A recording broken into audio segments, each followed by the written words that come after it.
All right, we're going to call the meeting to order at 5:17, March 16th. Regular school board meeting called to order. Roll call, Jessica Crosby. Here. Dale Johnson. Here. Tony Corpy. Gone. Tina Sather. Here. Roxanne Skogstad-Deach. Here. Joanne Smith. Here. Beth Shimon. Here. Emmett Olson. All right, we'll stand and say the Pledge of Allegiance. I pledge allegiance to the flag of the United States of America and to the republic for which it stands, one nation, under God, indivisible, with liberty and justice for all. All right. Do I have a motion to approve the agenda as presented? Rock, so approved. I'll second. Motion by Rox, second by Dale. Any discussion? All right, all those in favor of approving the agenda as presented? Aye. Any opposed? Sorry. Doing too many things here. No? All right, motion carries. Open forum. I believe we moved the Students of the Month. They'll be in Next April. month. Our principal didn't make it home, and so everything's been moved to April. Okay. And then public open forum. I'm going to start with Jeff Hardwig on digital health and well-being. Just 2 seconds. I'm sorry, Chair. We are going to start with the 3-minute open forums first, the people that signed up. Okay, sure. All right. First on the list, Brittany Aldine, if you want to come up.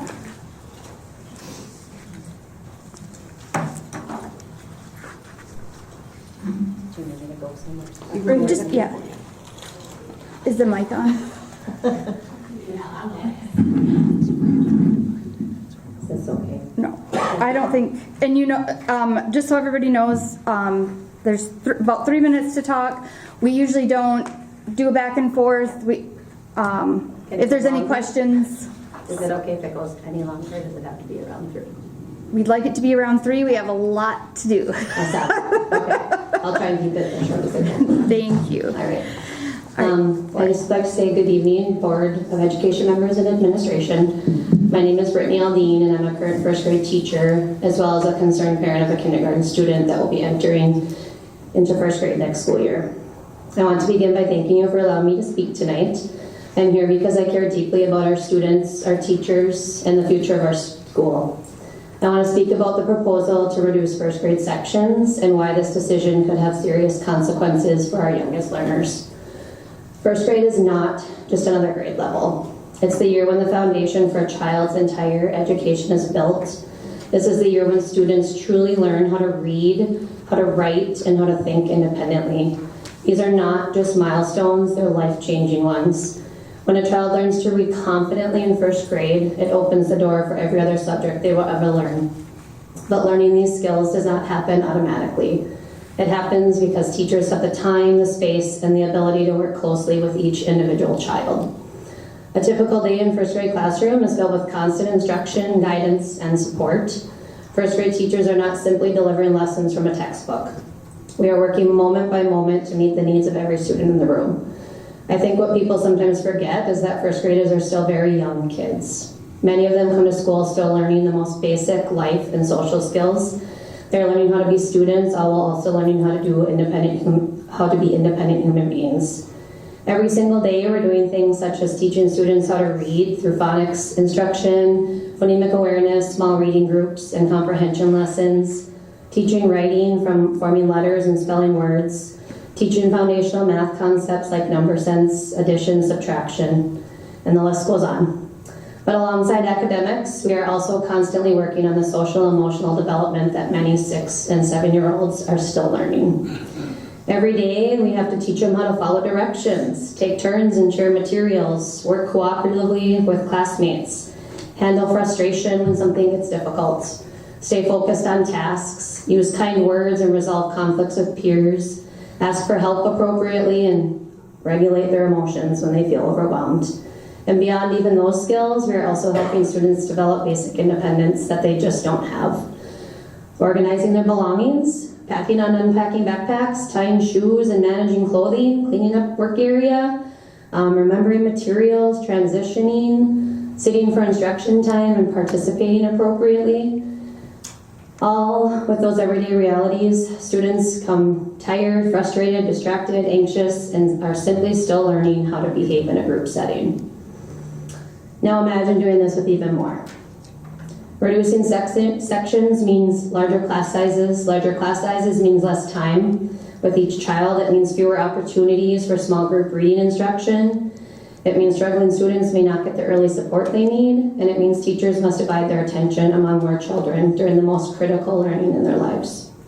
First graders are not middle schoolers. They cannot simply sit quietly and work independently for long stretches of time. They need guidance, they need feedback, they need encouragement, and most importantly, they need teachers who have the time to truly work with them. When we increase class sizes, we are not just adjusting numbers on a spreadsheet. We are changing the learning experience for every child in the classroom. Research consistently shows that smaller class sizes in early grades lead to stronger literacy skills, better academic outcomes, and greater long-term success. When we invest in early learning, we prevent bigger academic struggles later. Our first graders deserve the best possible start to their education. They deserve classrooms where teachers can sit beside them, listen to them read, guide their writing, and help them grow into confident learners. Reducing first grade section risks taking away that very support that makes this growth possible. Our first graders deserve classrooms where teachers have the time and capacity to truly support them, not only academically, but socially and emotionally as well. Tonight, I ask you to look beyond the numbers and consider the real children sitting in the classroom. Consider the teachers who are working tirelessly every day to help them succeed, and consider the long-term impact of decisions we make now. Our youngest learners cannot advocate for themselves. That is why we must, and that's why I'm here tonight. Please reconsider the decision to reduce first grade sections and continue supporting the strong foundation that our students need and deserve. Thank you. Thank you. All right, next, Jana Rep.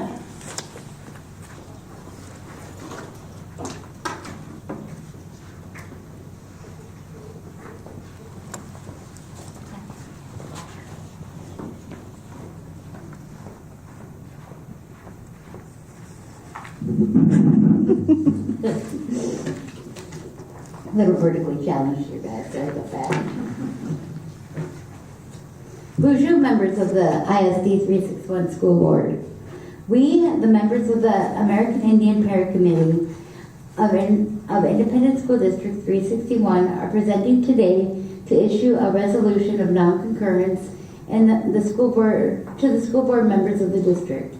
After a review of the educational plan for the 2025-26 academic school year, the committee voted that the district is in non-compliance when it comes to the educational offerings and support the district is offering to our American Indian and First Nation students. We do not feel like the needs of our students are being met. Areas of concern are the lack of an Indian education position at the elementary school has not allowed for the full servicing of our Native students at Falls Elementary School. This program is increasing in size and has made it difficult to properly service students. A designated room at Falls Elementary is not being provided for American Indian First Nation students, currently given a desk, a chair in the school library, and a space and a table and chairs in the upstairs hallway.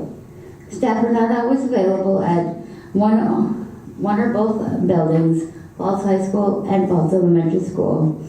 Due to staff schedules, there are times that the FHS students do not have access to or support from program staff. Ojibwe language is not being offered as part of the specialty rotation at Falls Elementary School. A lack of follow-through when it comes to communication from administration, principal, and the superintendent at Falls High School. Areas of improvement are the graduation rate for American Indian students has been 100% for 2023, 24, and 25. All 11 seniors for 2026 are on track to graduate. A proper student identification and paperwork, the Indian education staff has almost doubled in number of American Indian First Nation students from the 2024 to 25 school year to this year. The Anishinaabe Language, History, and Culture teaching position and the Indian Education Director position are both full-time. The Indian Education Director is seeing students at Falls Elementary throughout the week, but schedules do not allow all students to be seen. Our recommendations are, at Falls Elementary School should have a full-time staff member for the Indian Education Department to allow for cultural, academic, and social emotional support. A designated room should be available and staffed at Falls Elementary.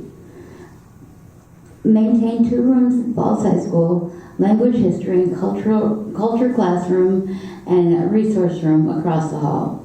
The Ojibwe language should be offered at Falls Elementary as part of the specialty rotation, just like Spanish is. Indian education staff should not be pulled and assigned to duties that don't directly involve American Indian First Nation students. American Indian First Nations should have the choice of taking standardized tests, the MCA or FastBridge, in one of the Indian education rooms at Falls High School or Falls Elementary School. We urge the school board and administration to consider what we have brought to you today and to make sure our American Indian First Nation students receive the level of support needed for them to succeed. While there has been great improvement recently with the turnover of staff, there's a lot that needs to be done for this program to function as it should. For too long, this district has misunderstood and misrepresented the importance of the Indian education program and the level of needs for its students. The program staff needs support from all of you for the program to be as successful as we know it can be. Miigwech. Thank you. Thank you. The ISD 361 Indian Education Parent Committee. Thank you. Thank you. Next, we have Sasha Moss. Joanne, that needs to be signed. Okay.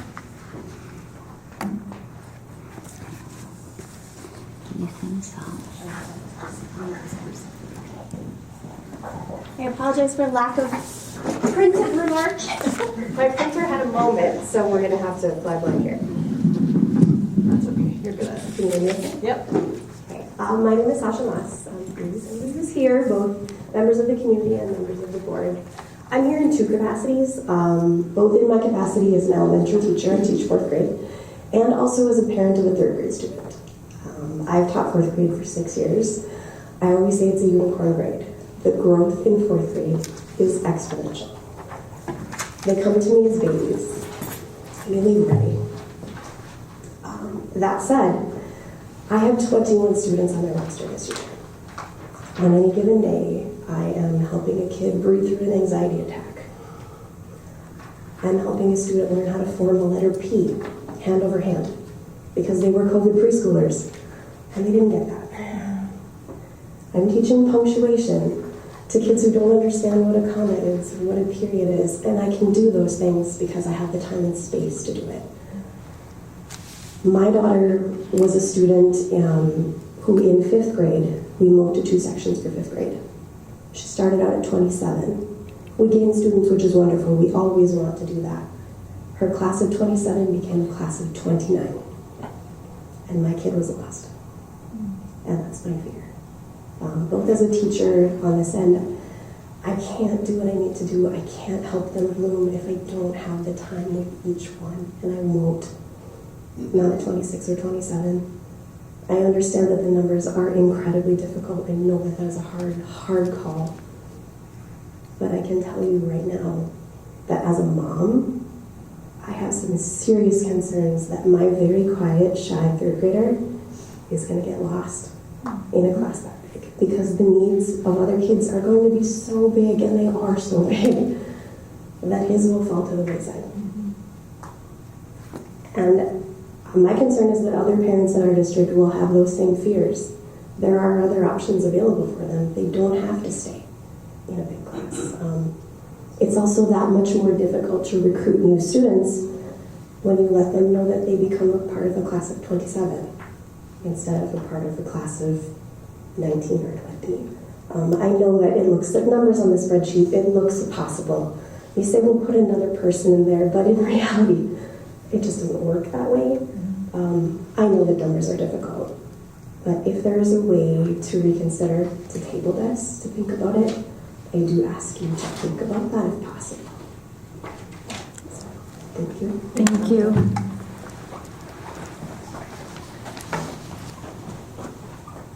All right.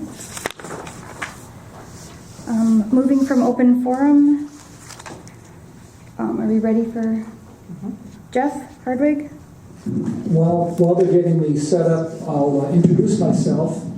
By the way, I cut back this by quite a bit. I saw your agenda and ouch, that's a long agenda.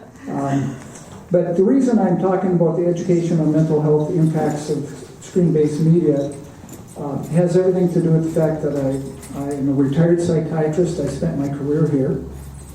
The past 10 years, I've been part of a literacy promotion program called Love of Reading Early, LORE.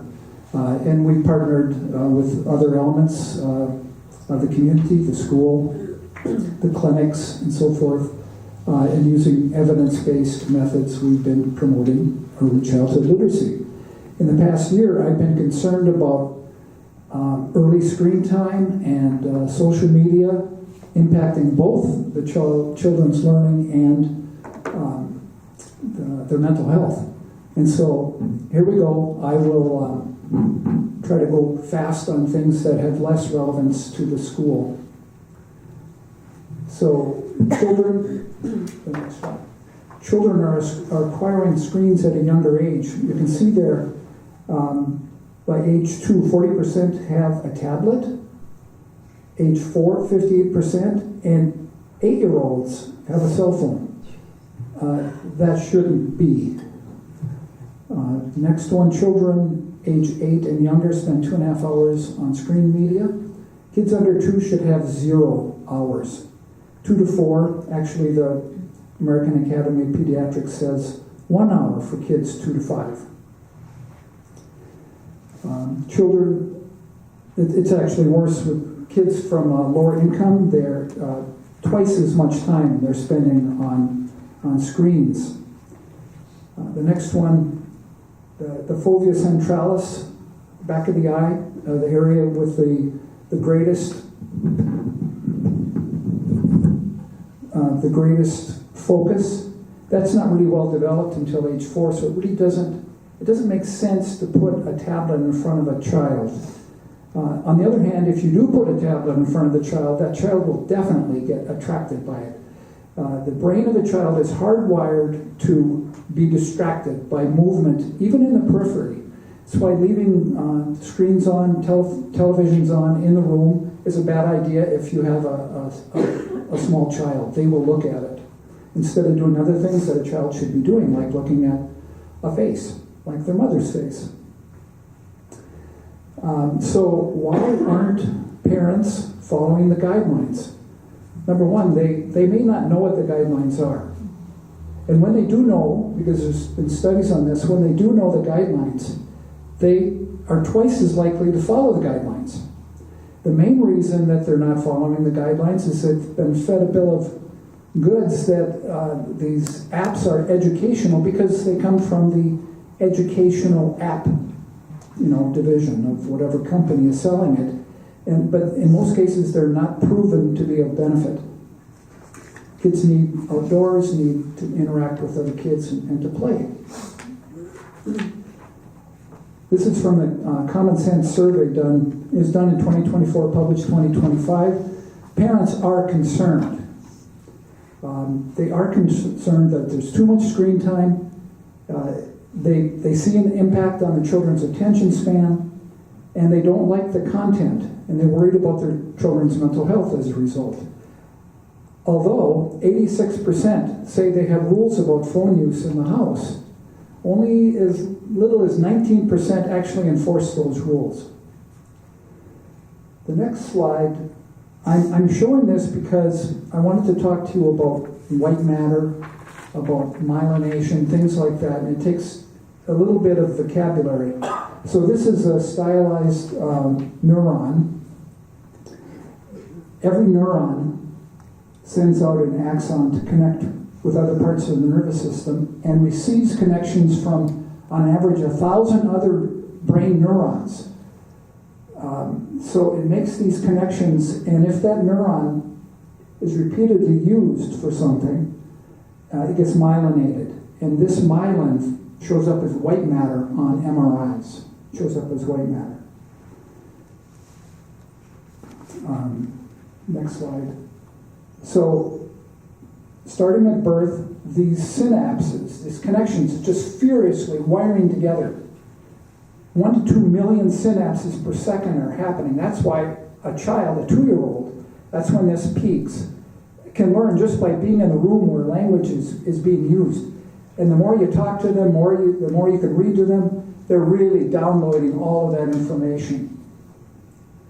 What's happening is that circuits are forming in the brain. There's no single reading center in the brain that automatically develops. Reading develops because different parts of the brain, vision, language, attention, they get wired together through being read to and then later reading. So I've explained some of this. So a track that gets used, that gets myelinated. Myelination makes the track go faster, makes that a preferred track. Starting at age 2, another process starts. So first of all, you have all this connection being made, and if that track, and then it gets strengthened if it's used. If it's not used, it gets pruned. It goes away eventually.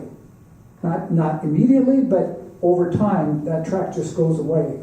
This Victor Averon, it's a story of a feral child who was discovered in a cave crawling on all fours, never exposed to language. They tried for 5 years and couldn't teach him to speak. So those doors do slam shut. This is not new knowledge. Look at the date on that. The single most important activity for building knowledge for eventual success in reading is reading aloud to children. 1985. It's not new information. That was the basis for the Love of Reading Early program that we developed. So we have choices. And this is a brand new choice. Modern society choice. Before the choice was read to your kid or don't. But now it's read to your kid or put a screen in front of them. Because you're being told that that's good for them. So they're both happening in a critical period. But those two things, screen in front of a small child or reading to the child, produce exactly opposite results on the brain. So families that read a lot to their kids, those kids have greater white matter integrity, connecting the parts of the brain involved in reading. Kids that have more than the recommended amount of screen time, exposure to screen media, have just the opposite. They have much less organization in the parts of the brain that are involved with reading. So tweens and teens, 8 to 12 for tweens, 13 to 18 for teens. I'm showing, there's a couple of things on this slide. This is 2015, the middle one is 2019, the top one's 2021, and it's cell phone ownership by age. The American Academy of Pediatrics says, wait if you can till 14. 13 is what, they're not supposed to have a cell phone before 13. 12-year-olds, 71% of them, they have them already. 8-year-olds, 31% have cell phones. So this concept here comes from Jonathan Haidt, who wrote The Anxious Generation, which I recommend if you haven't read it. So he lists here a change from a play-based childhood in all of the history of humankind to a phone-based childhood, which is a fairly recent phenomenon. Generation Z is a generation that grew up with digital media from the start. So all the social media outfits have a like button or a Twitter button. It allows posts to go viral. It incentivizes the users to craft posts for maximum spread. And they have algorithms. And you know what spreads the best? Anger and disgust. What's it like living in America these days? All this anger and disgust gets favored. And it's not good for us. It's not good for me. It's not good for children. And then when they develop the push notifications and the front-facing camera selfies, all the ingredients for social media. And he refers to this as the Great Rewiring. Started in 2010, was complete by 2015. Children, in his view, he's written 2 books that include this idea.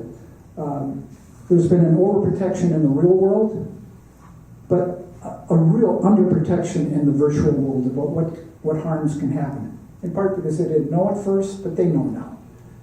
Tech executives in Silicon Valley, many of them don't send their kids to any school that has phones. There's a reason for that. So back one. Thank you.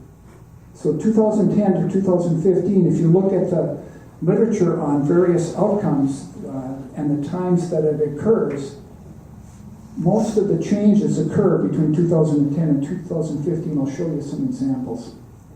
So the sheer amount of time is a cost. If you're spending 4 hours a day on some kind of screen, you're not playing outside, you're not climbing trees, you're not hanging out with friends, not doing those other things that are normal at that age. Social deprivation, sleep deprivation, attention fragmentation, and addiction to the phone. So sleep deprivation, you can see this gray bar is 2010 to 2015. There's an uptick in the percent of kids, girls and boys, who get less than 7 hours of sleep, and that can affect school. Attention fragmentation, that's a huge one. In class, I understand in this school you can't have the phones out in class. It's against the rules. But there's no rule against having it in your pocket, vibrating at you when there's a message. That grabs your attention. And the average teen, between their social media contacts and other apps they might have, by the way, there's 4 million apps available between the Apple App Store and Google Play. 192 interruptions per day, 1 every 5 minutes, but for older teenage girls who are heavy users of social media, it's 1 interruption a minute. How can you pay attention to the teacher? And the mere presence of having a phone affects thinking.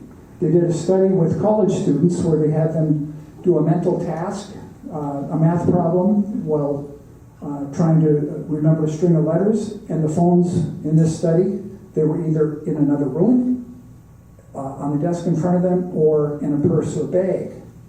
And you guessed it, the best performance is if that phone was in the other room. Just having it there, their mind is distracted. Zombies. So this is a much more serious aspect of distracted attention. 76,000 emergency department visits in the past 20 years related to distracted cell phone users, walking into things, tripping, and so forth. 2018, the National Safety Council, 6,000 annual pedestrian phone-related deaths.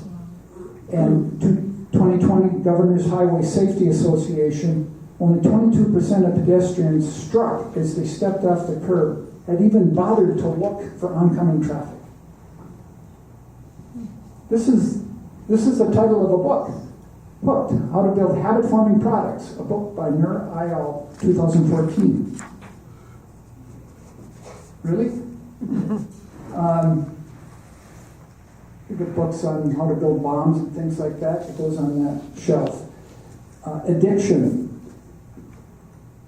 The guy who wrote this learned from how, slot machines keep people playing. They give them intermittent rewards, and it keeps them playing. It doesn't have to be every time a jackpot. This is how social media works. You get a ping. It requires an action. You have to, click on it, open that up. It might be a reward. Not every time, sometimes. That incentivizes you to invest more, post more. And then you don't have to have a ping that makes you check your phone. Your mind makes you check your phone because you want to see, did they like my post? Did they like my picture? Social media and mental health. Girls have a greater evolutionary drive for communion than boys. Relationships matter to girls. They matter to boys too, but it's really evolutionarily really important to girls to get along, to be liked, to fit in, to not get kicked out of the community. They're more drawn to social media and more vulnerable to its harms. Boys, to some degree, they have that, but they have a stronger evolutionary drive for agency, like developing strength and competency in the real world. They do more gaming. The pathways affecting mental health. This is a big one. The image has the strongest effect on mental health. Much greater on girls. It causes anxiety and depression. They compare themselves with others, and there's this unrealistic expectation. They see these impossibly beautiful people, and they compare themselves. And here's an example.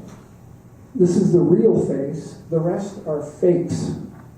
And even when girls see that, even when girls, they see, she doesn't look like that, they still end up feeling bad about their own appearance. Pathways affecting mental health, cyberbullying. This is made possible because you can be anonymous online. You don't have to say who you are. You can do bad things, and nobody knows it's you. And now there is the existence of deep fake nudes that anyone can make. And that's particularly toxic. Teens have opinions, though, about how the rest of us are doing. 66% say parents are doing at least a good job. They think 40% of teachers are doing a good job. Law enforcement, 37%, and elected officials, only 18%. They have a chance to do better. There's some pending legislation on trying to hold social media companies to account for identifying age. Social isolation, this is somewhat paradoxical. Every hour they spend on social media is time not spent with friends. Causes loneliness and isolation. What's paradoxical is that makes them more likely to go back to social media. You can see here, this top line, there we are at 2010 to 2015, the drop-off in time spent with friends from 130 minutes a day to just over 40 minutes a day. That's a huge drop in time with friends. Fear of missing out, this is one of the biggest barriers to students taking breaks from their phones. Video games, the story about boys is a little different than the story about girls. There are some benefits from all the hand-to-eye stuff that's going on with gaming, but if they spend too much time gaming, that does start to cause some opportunity costs. And these harms are more common in boys than girls. Gaming addiction, pornography went from 11% of boys using pornography daily in 2004 to 24% of boys using pornography daily. And it's so easy on a phone. If they take the phone into their bedroom or any locked room, you don't have to guess what's happening. This failure to launch in Japan, it's called hikikomori. It's a sort of the worst manifestation of this. That young adults in their rooms gaming, not working, just gaming. So there's a holistic approach is really needed, because even if the school, and I think you can create an oasis in the school where they're protected from some of the worst aspects of social media and interruptions, so they can pay attention to their teachers. And then the thing is, that doesn't change what they do with their phones outside of school. So we need sort of a cooperative venture going on that involves everyone who's got a hand in this. The other thing is, that one of the pushbacks when you read the literature is that some say that it should be a school subject, digital competency, taught in classes, using phones as part of a curriculum. So we really need parents, teachers, students, elected officials, healthcare providers, etc. So we had some ideas. I'm not going to go over these in detail, I'll just name them. Waiting until 8th grade before a cell phone, starting in the elementary school, good idea. Live more, screen less, evidence-based digital literacy, away for a day, just sort of testing the water. What's it like to not have your phone for a day, There's actually, before you go on, this was done in Austria, and the idea spread to Italy and Germany voluntarily. Kids voluntarily gave up their phones for 3 weeks, and the outcomes were really positive. They felt much, much better. There is a handout that we have on how a school, rather than waiting for the deep fake to happen, have a policy in place. We have a handout. By the way, all of the literature that 5 literature searches, all the copies of those articles, Linnea has them in her office. If anyone wants to go back to the source. We have an ask. We're asking the board that you support our work groups' continued effort to educate the community. We've talked to teachers already. We'll talk to students. We want to have a community information for the community, sharing some of what was covered today. There's a whole bunch of slides that I have there at the end that I deleted out of respect for your agenda. So, thank you very much. Thank you. Thank you.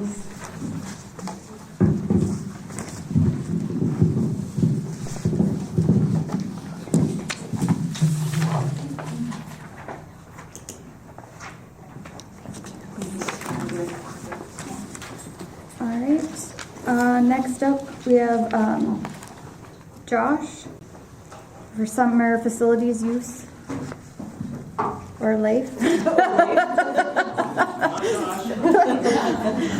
Or late, it works. Yeah, go ahead. Yeah.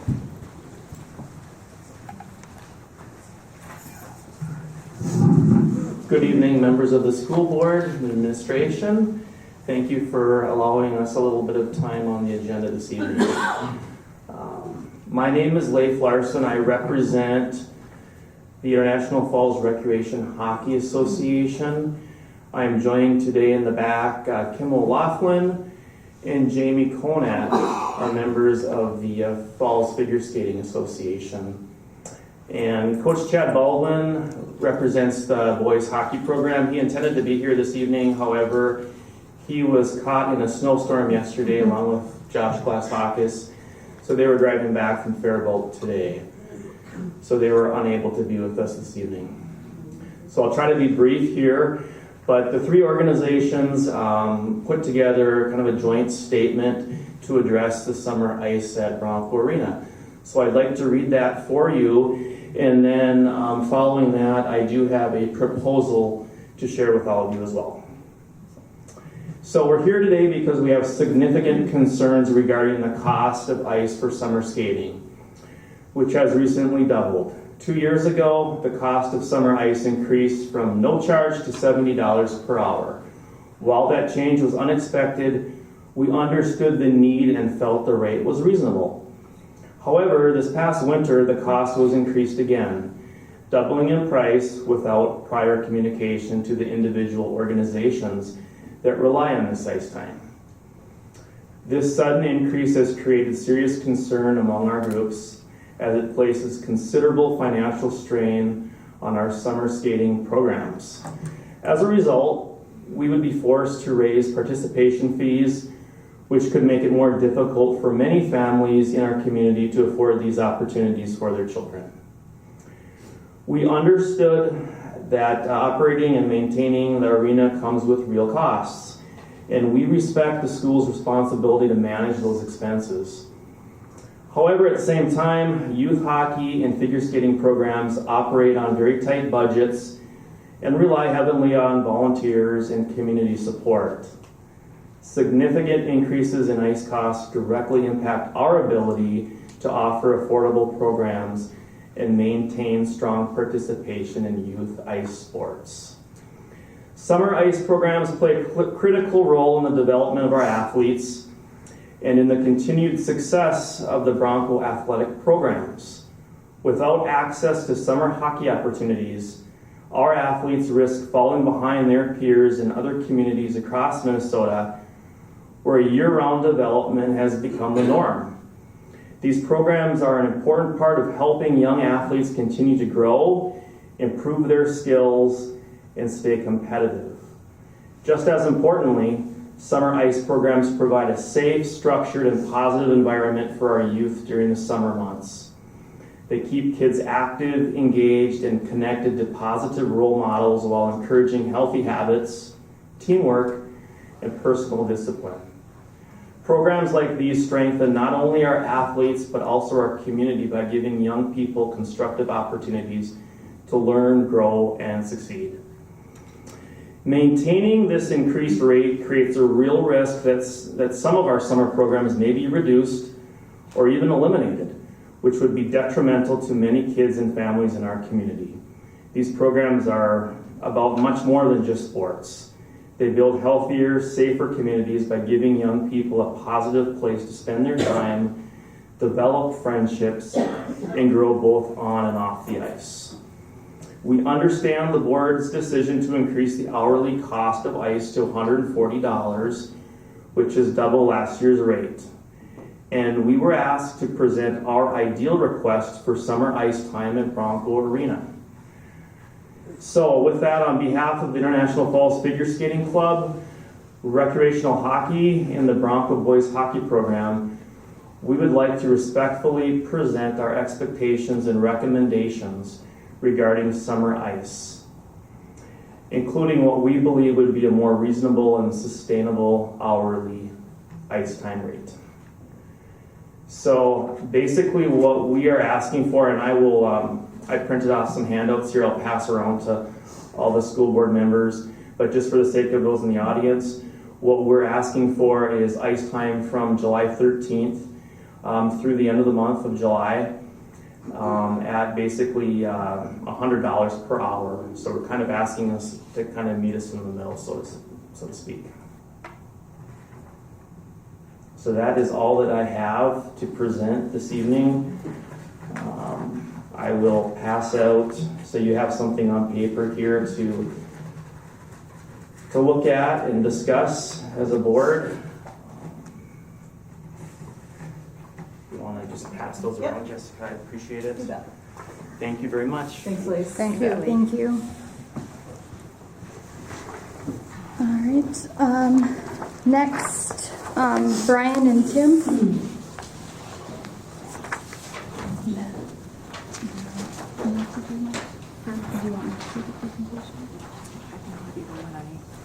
Okay. I mean, we can, at any time. Well, yeah, no, when you go, that's good. Thank you.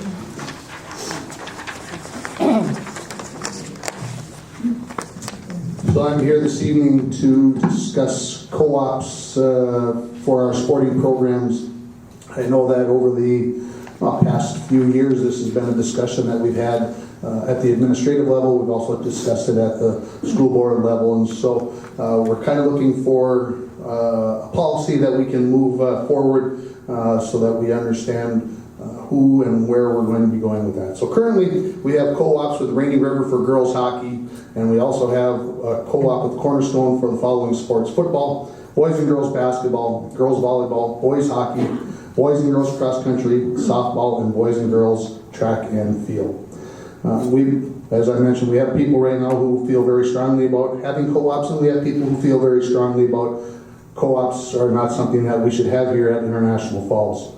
So the positives that we kind of looked at, Brian and I, with the positives being that more athletes the more athletes you have to choose for the teams, varsity and JV, the better opportunities you have to compete against other schools in both the varsity and JV level. We are on the edge, I would say, of being able to put out a JV team for boys hockey, girls hockey, and also for football. The numbers are just very close, and so every kid can be very crucial. One or two can be the difference between being able to field a JV team at those levels, and for other sports as well. But those three are the big ones that we're close to the number on being able to compete.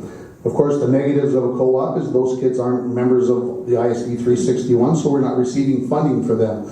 So there's a balance between finding money and being able to balance the costs of having a team or teams at those levels.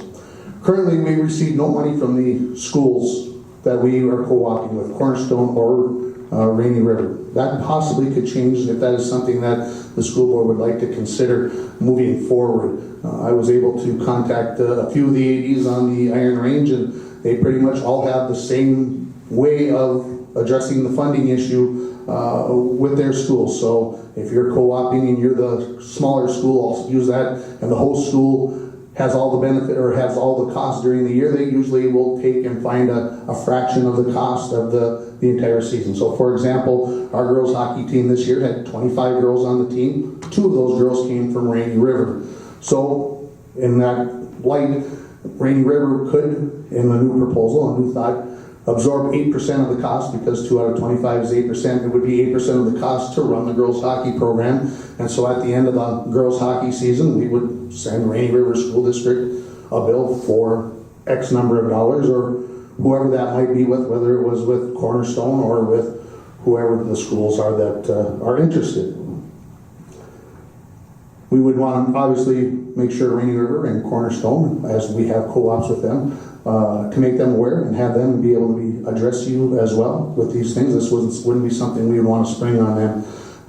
But as I shared with the athletic committee a while back, the sheet of paper that I shared with you, basically about 85% of our teams that we play for girls hockey are co-opt, and very large co-ops. The first one on the sheet that I gave you, Northern Lakes, Pequot Lakes, Crosby Arrington, Pine River Bacchus, Walker Hackensack, Akeley, Aiken, McGregor. That's 6 schools that are combined together to make one girls hockey team, and the list goes on and on. And I have 12 listed on the sheet that I gave to the school board members. Obviously some have a few less, but you're talking about the city of Duluth, 1 girls hockey team. Okay, Proctor and Hermantown, who we don't play, combined together, amongst others, obviously, and I have those listed there. So what we're looking for is a way to be maybe on a more level playing field with some of these schools. The Detroit Lakes of the world, I'll use those. That's the second one I have listed on there. They're in our section. They have many teams. Crookston, Thief River Falls, also combined together. We have 2 schools currently, Lake of the Woods and Little Fork Big Falls, that are looking to join us, hopefully in girls hockey as a co-op. And so what I'm asking, I think what Brian is asking for tonight, is to you guys to start to consider, and not obviously to make a decision tonight, but something to consider as we go into April and May about where we are with co-ops and how we are going to do that with the schools on our side of the border, I guess, for lack of a better term, and where we're going to go so that we have a policy for our schools. We'll see where that goes. Any questions? Brian, do you have anything to add? I will just say this. I get to spend a lot of time with the High School Coaches Association, especially during the girls' state tournament.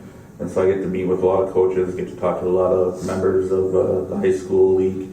And this is not a issue that is new or unique by any means. I mean, you have towns and communities like Grand Rapids who co-op with Greenway for their girls' hockey program. You have a number of northern metro schools down in cities that co-op. And currently right now, we are just you know, in a perfect world, yeah, we wouldn't have to co-op, but by co-oping, we're still not taking opportunities away from the players that the community has built to this point. But if the idea is to get competitive and to give everybody a fair shot, I think it's necessary. The other part of it is that you can look at the youth numbers, and like the 8U girls only had 6 or 7 girls, so they ended up playing at a different level. And you know, the 12U had 12 girls on their team. So it's not like we have big numbers. We need all the numbers we can get. And other schools from around the state make it work, however they go about that. But I do think it's something that we seriously need to consider, especially with Lake of the Woods and Little Fork. Little Fork having 2 girls that were on the U12 team this year, that if we don't, they may or may not come here for school, and if they don't, we'll lose those girls. And I know that Lake of the Woods U12 team had 12 players this year, and they essentially have nowhere to go at this point. Once they age out at U12, they're done. So if there's interest from both sides, I think it's definitely something that I would just ask that you think about and seriously consider moving forward. Thank you. Thank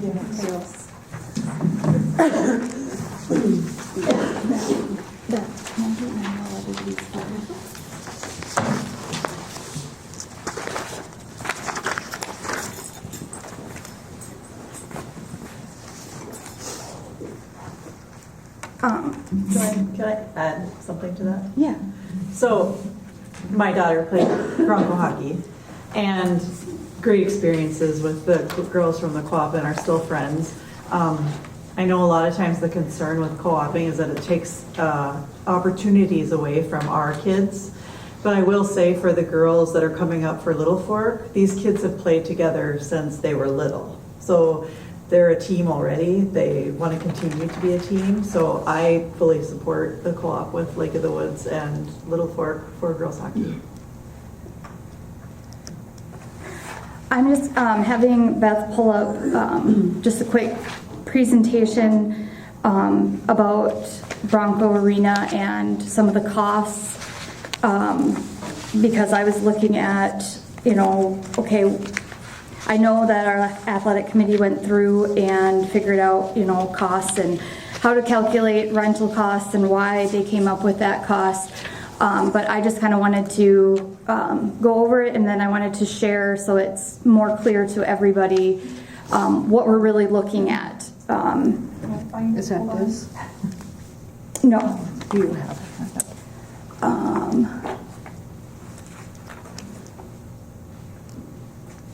It right there, the top. Oh, if you go click on the presentation right there. No. See the PowerPoint? Yeah, right there. Just click on that, and it should. Yeah, there we go. So I got financial report from CISO, and kind of just what the last year of expenses were for Bronco Arena. It's all right, you're good. Just modifying your presentation. My mouse.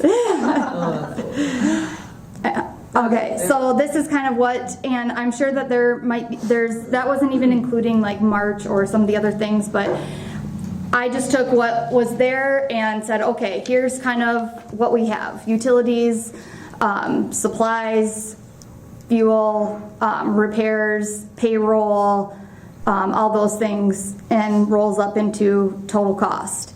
So then the next slide, you'll see, so rental costs per hour for ice time during the year. So this is the whole entire year. If we take youth hockey figure skating, the rental cost would be $73 an hour, adult league, private rentals.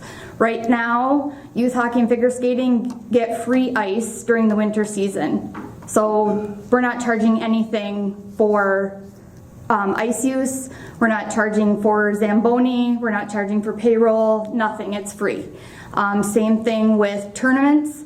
If there's a Pee Wee tournament or whatever tournament, we allow the ice at Bronco Arena to be used for free. Ice shows, we allow the arena to be used for free as well.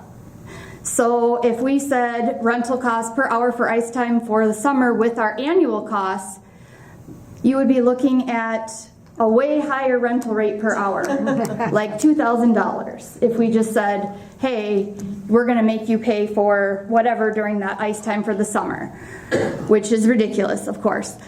So, but if we did rental costs for ice time just for the summer costs during the summertime, that is what the fees would be. So it would be youth hockey and figure skating would be about $330 an hour. That's what it costs us to run the arena during the summertime, where we're charging you $140, so we're not even close to breaking even. So next slide. So right now, basically the school eats the cost for the ice time in the winter and the extra costs for the summer programming. This has been done for many years, but where does that money come from? It comes out of the district's budget, which is why most schools don't own their own arena. This is why the city wants to get rid of Cary Park Arena. They'll sell it to anybody for $1 or whatever, because it's a losing game. It's expensive, it draws a lot of money, and so we have to make our budget work, and we have to make taxpayers' dollars work. We don't want to increase taxes because of the arena, but we want to make it work for everybody. So we're trying to continue to do that. We could start charging non-school groups a rental rate throughout the entire year to cover our costs, or close the arena during the summer to save on costs, which are both things that we don't want to do, but they are options that we have. So instead of doing that, that's why we have chose to raise the rates to the costs that they're at. But I just kind of wanted to explain a little bit of background and some math and all of the things that we do try to do to support those programs. And if you have any questions. No. There's a question. Oh, yes. I just wanted to ask one question. Do you need all of the groups that would be requesting summer ice to commit to using Bronco Arena this summer to actually put ice in? Would it affect the cost of the summer ice if, say, only 2 of the 5 groups wanted summer ice? Yeah, probably, most likely. I mean, I guess we're assuming that everybody, is going to continue to use the ice this summer, but like, let's say if all the groups didn't and there was only one group that wanted to, we probably would not. You have commitments from 2 groups to want summer ice? Right, and if everybody else dropped out, it would have to be something that would probably have to go to the board for an additional discussion, but I mean, I couldn't see that being reasonable. Because it would cost us a lot of money just for, that small period of time. I know, it's bad, yes. Here, I'll just, from the girls' hockey side of things, and I understand completely where rec hockey and figure skating, where their concern comes from. But I will tell you this, coming from where I used to coach down in Cloquet, where I grew up in Proctor, we're talking 10, 15 years ago, ice time rental in the summer back then was $120. And that was 10, 15 years ago. Yeah. So to me, when I look at it and when I was told what the cost was, I didn't really think 140 was unreasonable. Now, I didn't know what the cost of the rental was prior to this year. I've never had a reason to know that, so I understand their concern. But we would be doing a grave injustice by not having the ice available to the programs in the summer.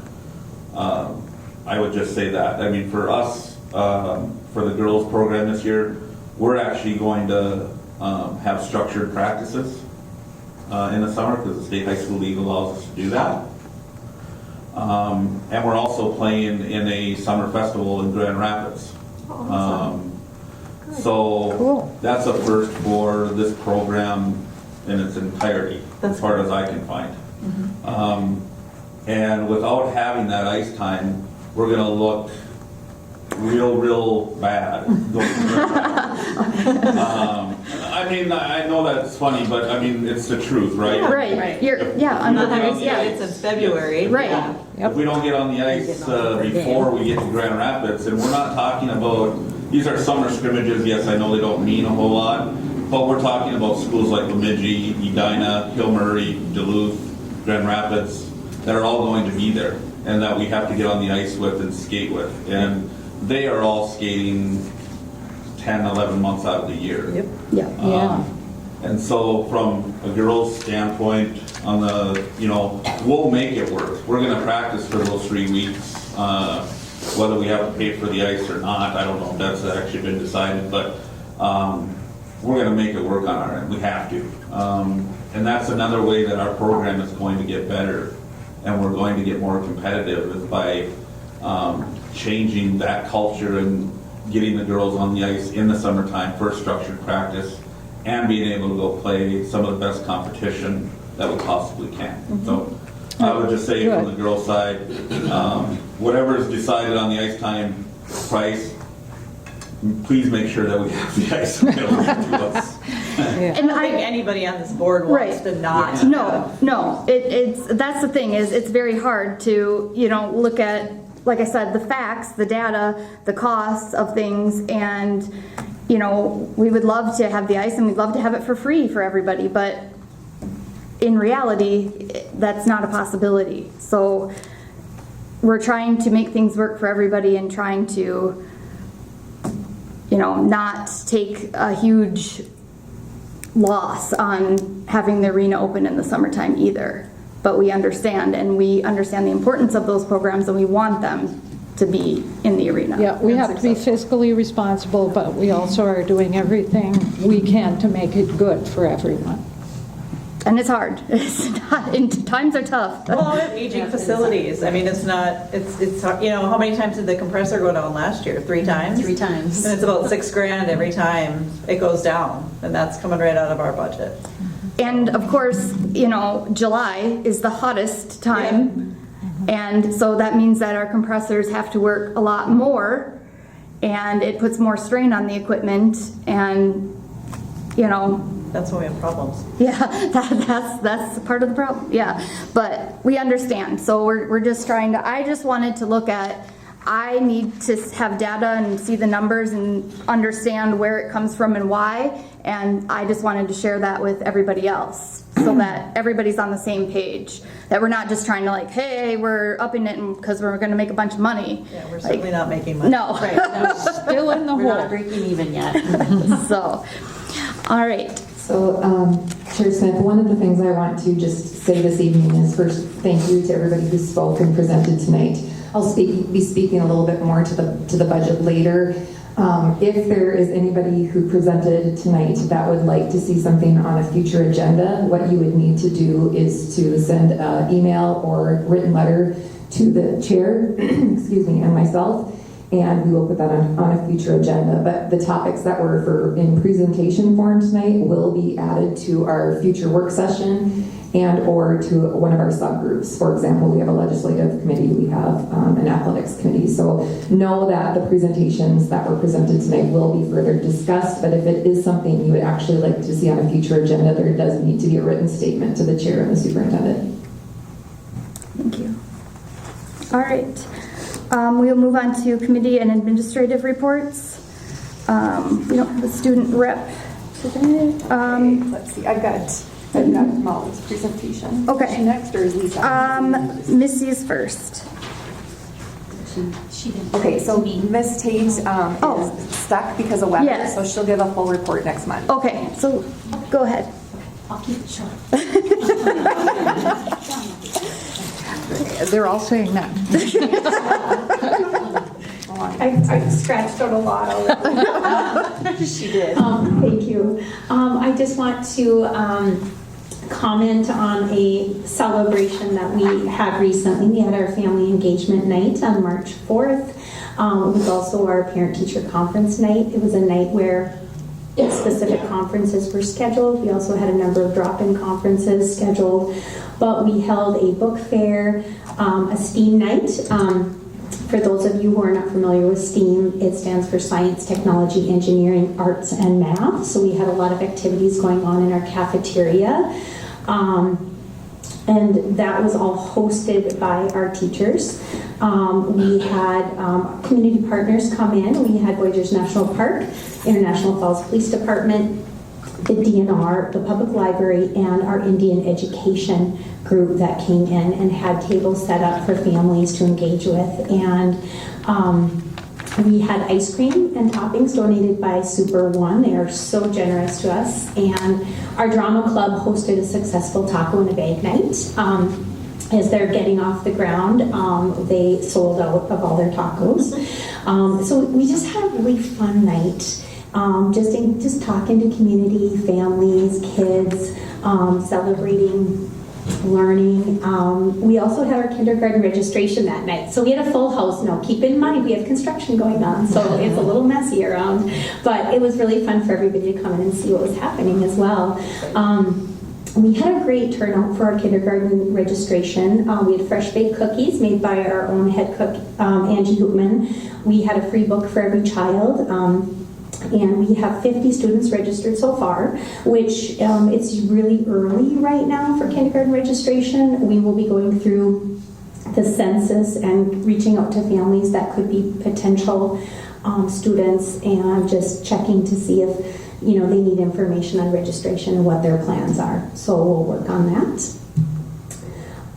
We are preparing right now for MCAs. MCAs will be happening April 14th through the 23rd at Falls Elementary. We do reading and math MCAs for grades 3 through 6, and then science in grade 5. Right now, teachers are working on practice. They're working on goal setting and some incentives so that students will do their best. And we just want to remind students and families that the MCAs are one snapshot of how a child is learning, but over time it helps us identify trends. It helps us do a better job with our programming, with our teaching strategies. It helps us learn more about what we can do better to help support kids. So the MCAs are really important in that sense. We're preparing, our 5th graders are heading to Starbase on the Air Force Base in Duluth. On the 18th of April. We are planning for the 26-27 school year already. We're working on scheduling, and honestly, this was on my list to talk about. We are working on programming for the Ojibwe language and culture, adding that to our specialist calendar. To be truthful, a big barrier for us is space. We are using every nook and cranny of our space right now, and we are very excited about the renovation that's happening because we will have more space. We'll actually have classroom space to have those classes. So, that's been unfortunate, but we're really excited about what we'll have to offer going forward. We are at +1 right now at Falls Elementary School. And that wraps up my report. Thank you.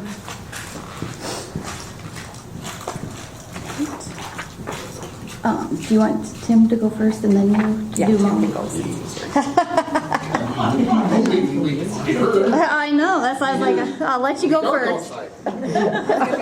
Don't say that.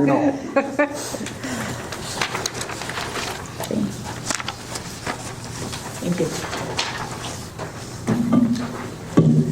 So it's time for my tri-monthly, is that the right word, report about sports and how things are going around the activities. So we'll just get started. Girls hockey, the Brockville girls hockey team finished the season 5-20 under first-year head coach Brian Kershaw, along with new assistant coaches Lexi Erickson and Emma Erickson. The team had 25 players from grades 8 through 12. The Bronco boys hockey team again won the Iron Range Conference for the second consecutive year and finished with a record of 22-2-2. That is the most wins in a season since 2008. The team also won their home holiday tournament, as well as having possession of the traveling trophies with Fort Francis and Lake of the Woods. The team of 25 players were led by 60-year head coach Chad Baldwin, David Eddy, Adam Matthews as new assistant coaches, and Jared Baldwin and Tucker Hell. Peyton Zahn, in her second year as head coach, led the Bronco hockey cheerleaders with 7 cheerleaders. Boys swimming and diving head coach Steve Johnson completed his 11th season with new assistant coaches Nate Mosman, Brent Ford, and Tommy Barron. With 19 athletes competing, the boys finished this dual season with a 1-4 record. The 200 medley relay of Sig Ginter, Connor Tomzak, Wyatt Jansen, and Max Uso, took third at sections and 18th at the state meet. Superintendent Shimon was there. She said it was the most exciting thing she's ever seen. Brent and Tommy worked with the 3rd through 6th graders for the elementary season. Second-year head coach for girls basketball, Derek Dowdy, and assistant coach Luke Zika led the team to a 13-14 record. The team had 19 girls play for the varsity in the JV. Kyle Burmeister and Kathy Osman coached the 7th and 8th graders that had 14 players, while the following worked with the elementary teams that had 42 girls. Derek Johnson, Seth Edisted, John Legal, Sarah Wendt, Ellie Wendt, and Kyle City. Boys basketball, 3rd-year head coach Joe Anselmo, new assistant coach Rick DeVendit, and Ellie Jean led the varsity and JV boys program as they finished the season with a 7-20 record. Whitney McWilliams and Brian Riddle stepped up to coach the C team, as those 3 programs together had 34 players. Carlo Line, Ben Line, Don Sobey, and John Riddle coached the 7th and 8th grade team that had 14 players, and the following coached the 44 boys at the elementary level: Danae Schaefer, Jared Koschik, Devin Mann, Kyle Schmidt, Brad Kokesh, and Alyssa Hackenmuller. And coach Lori Potter had 8 Bronco cheerleaders for the boys basketball team this season. Knowledgeable, they just completed their season under head coach Ariana Saradka. There were 11 students that competed this winter. One Act Play competed in January in their subsection meet under new head coach Sean Bowles. The math team just completed their season. They finished 4th out of 7 teams. They had 13 mathletes competing. We had a robotics team that competed down in Duluth a couple of weeks ago, about 10 days ago, in their first competition under head coach John Brubaker.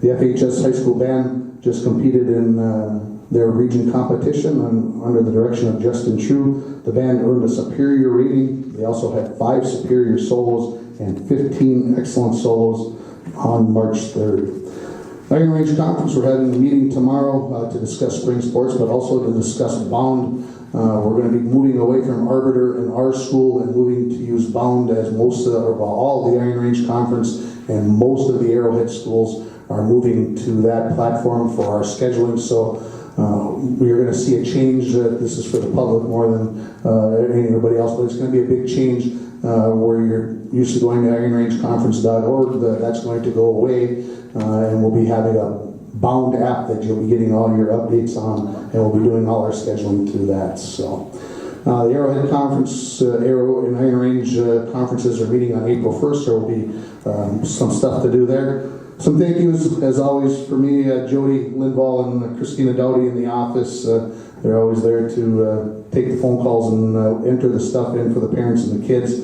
Beth, Missy, and Don, obviously there for consultations and discussing those things.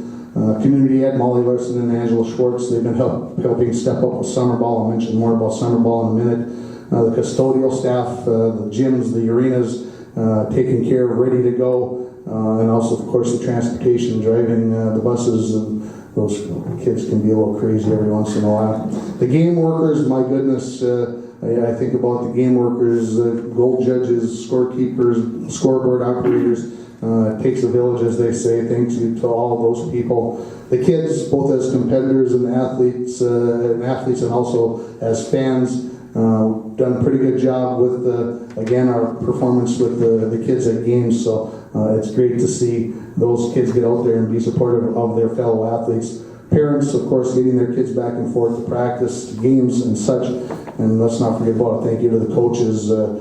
Sometimes you add up the hours that they put in for the pay, and it doesn't seem to be worth it. Spring seasons, we're in full swing. First day of everybody's added today. So golf just got started over at Falls Elementary. Baseball started downstairs in the gym at 3:15. Track and field was underway and complete after they could have started last week, but with spring break, they didn't start till this week. And of course, we've got softball getting started here at about 7 o'clock. They'll be here late this week doing that. So all those sports in full swing. We got our first track meet on Saturday at UWS. We're here. We're ready to go. Speech, they continue their season. They're about halfway through their season. They continue to have great performances under new head coach Sean Bowles. And I mentioned summer ball a couple of minutes ago. We had sign-ups 2 weeks ago. We've got 415 plus kids. You might recall 2 years ago I came to you and said we're at about 310. Last year I came, we were about 375. We got 73 5- and 6-year-olds playing t-ball. 58, 3 and 4-year-olds. It's insane, but obviously I can't we've got a great group of people. Courtney Christie, Megan Ulmer, Katie Hammers, Kyle Sinnege, Nita Ringhofer, and Jessica Burmeister helping me and everybody here at the school get that done. We couldn't be doing it without those people. That's awesome. Questions? Thanks. Yes, thank you. All right, Beth? 415. That's a lot. That's great. I'm just going to briefly go over our community early education, community education director's report. Molly Larson couldn't be with us tonight, so I'm just going to read off some of the information she provided us. For the early education, West End early education area, preschool enrollment numbers are currently sitting at 64 students. They recently had the preschool registration for the next school year. Currently, both 4-year-old classes are full and now have a waiting list. That's really positive news for us. The 3-year-old classes have some spots available. We are looking at possibly restructuring what that could look like, but sign-ups are going well still. As of today, 62 students have been placed into classes, which is really exciting for where we are going and where we were in the last year. Preschool graduation is planned for Wednesday, May 27th. For ECFE, there are 2 upcoming events. One is the Open Family Swim Night, which is April 16th, and Swing into Summer, which is May 14th. Current community education classes have been going well. They had a successful and full class for the Rustic Bunny class. Miss Larson actually held her own friendship bracelet class with some students.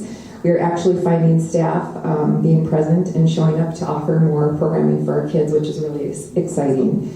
So we're looking at some food opportunities, some more crafts, and things like that. Driver's training was held. They had 19 students who were enrolled and are currently taking that program. One of the popular classes, we had a class in the past held with one of our teachers, Miss Nemec, and that was a chunky knit blanket class.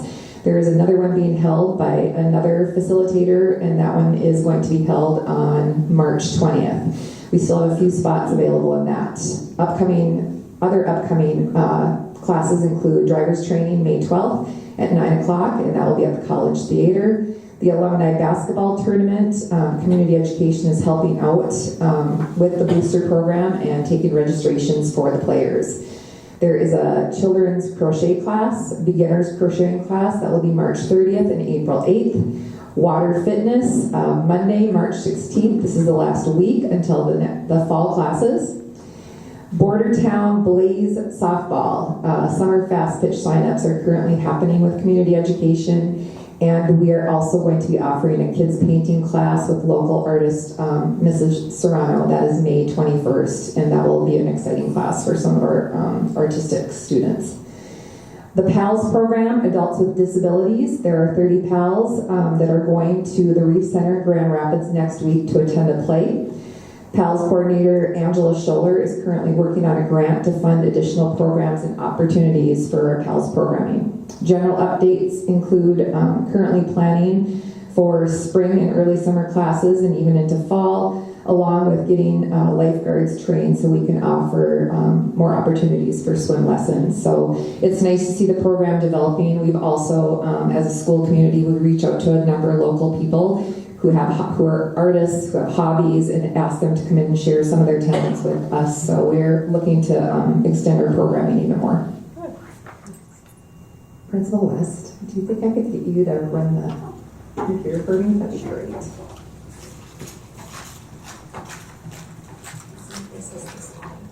So I'll just continue forward. So there are a number of things that I'm gonna try to be brief, but I don't know how that will look. We have a number of things that we're gonna need to talk about tonight that are on our very robust board agenda. But tonight, under the action items, you are going to be seeing, we're going to be setting the stage for tonight's vote on to renew our existing operating referendum, the funding that has helped our schools run since 2018. Can you go to the next slide, please, Lisa? I want to take just a moment to talk about this and what it is and why it matters and why there is no ballot election needed in order for us to move forward. So when you look at the operating referendum, we have to talk about it being dollars that come into our school district that help supplement what we receive from the state and federal programming. So when you look at this, the operating referendum is something that you voted on approximately 10 years ago. And this is an annual levy. The maximum timeline is for about 10 years. And when you look at this, it also includes inflationary adjustments through time. So when we talk about the 2017 ballot that you took to the community, to the voters, they approved this extra funding for our schools for a 10-year window. That money goes directly into school operations, things like teacher salaries, classroom supplies, and additional programming for our school district. That approval is set to expire in 2027. So in order for us to move forward, we have to have a conversation and a vote amongst the school board a year prior. So what we're going to be doing tonight, we are going to be renewing it. The resolution is to renew it for another 10 years, which would be from 2028 to 2037. The per pupil funding amount stays exactly the same. It does not change from what people are currently paying. This is a continuation of what voters already said yes to, not to something new. So I want to make sure that is very clear this evening. Does this raise taxes? The answer is no. The amount is unchanged from what has been approved in 2017. The property tax obligation related to this referendum does not increase. Why doesn't this go to the public for vote? So that is one of the questions that I was asked by board members in addition to some of the staff within the district so they could understand it more. Do you want to go to the next slide, Lisa? The Minnesota law states, specifically Minnesota statute section 126C.17, allows the school board to renew an expiring referendum one time without a special election, as long as the amount stays the same and the term isn't longer than the original. We meet all of those conditions. Go ahead and continue to move forward. This is a legal, transparent process that saves the district the cost of running another election. So when you look at the chart that's on the board here, in order for us to continue to keep up with inflation and what it costs to run a school district, and when you start looking at that per pupil funding, obviously we continue to grow in deficit. So this is a really important thing for us to continue within the district. If we do not renew this and the funding disappears after 2027, this will mean more significant cuts to our operating budget beginning in 2028, which would directly impact highly staffing, programs, and additional services for our students. Go ahead, Lisa. So after tonight's vote, the district clerk would file the resolution with the Minnesota Commissioner of Education and the county auditor by September 1st, should this resolution pass. It takes effect 60 days after the adoption date. The renewed funding kicks in the taxes payable in 2028. No gap, no interruption, no change in what our taxpayers are currently paying. So as we look at this and as you make your decision this evening, I want you to keep in mind that I'm an educator at heart. I am a parent, I am a grandmother, I am now the leader of ISD 361, and this comes with some really tough decisions that the school board has to make. And we also know that International Falls is a community that has lost significant population. We know that we've had a lot of economic hardship within our community. That being said, we as school district leaders have to make some really tough decisions. And that comes with recommendations of cuts, that comes with living within our means, but also understanding that there is inflation factors that impact our employees, and that's why we are in a negotiation year. We're in an opportunity where we have to renew this operating levy. We're in a community where we have class sizes from 79, graduating classes of 69 to first grade classes of 50. It comes with some very, very difficult decisions to make, and it is never easy to be the front person to have to propose some of these cuts to the board. But what I want you to also remember as you make this decision tonight, the state funding guidelines when it comes to special education have been reduced. Transportation funding is being reduced. And we are having to operate on less overall. And one of the things that I also want you to keep in mind is that we have to continue to bridge that gap, or we are going to be on a roadmap to possibly a one rooftop schoolhouse when we start looking at preschool through 12th grade, and that's an honest conversation that we have to have. The other thing is, because of the trajectory of student enrollment and student numbers with the continued decrease, obviously you know our administrative team and our school district community is very passionate about how can we readjust the roadmap and how we deliver instruction for our community, and that means looking at something a little bit different, looking at online schools, looking at other avenues of what we offer kids. So college in the classroom, offering an AA degree. Where do we have to look at cutting from? And that means we have to look at cutting in all aspects and where we could possibly save dollars. One of the things that I want to be very transparent about is if we do not start making some adjustments, we will continue to run at about a deficit of budget cuts, a minimum of about $450,000 a year. This year alone, because of the significance of the referendum work, the significance of negotiations, the significance of many areas in our district not being in compliance when it comes to infrastructure and the ongoing care of aging infrastructure. It also has been a negotiation year for all bargaining units.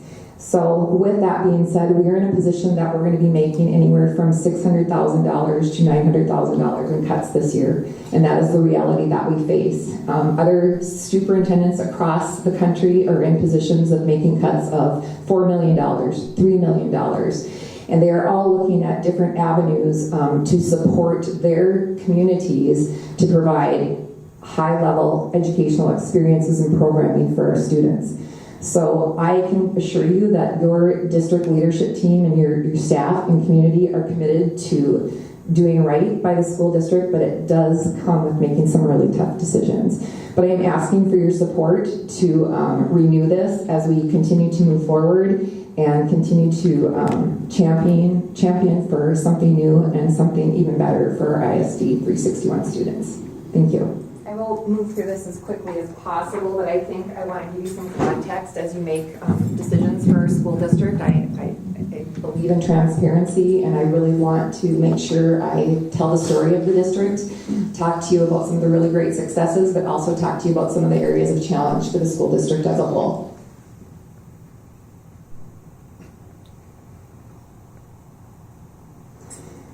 So for ISD 361, our motto has been strong traditions, future forward, and I think everybody pretty much knows that. The goal for the district is really to finish the year strong, our 25-26 school year, but also to be in the mindset we're always planning a year in advance on what the next school year will look like.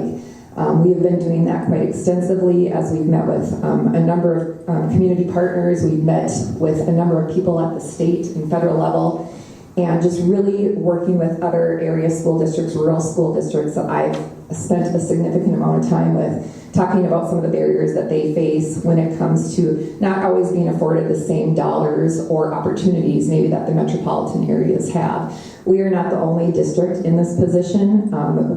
Rural school districts across the country are in tough positions.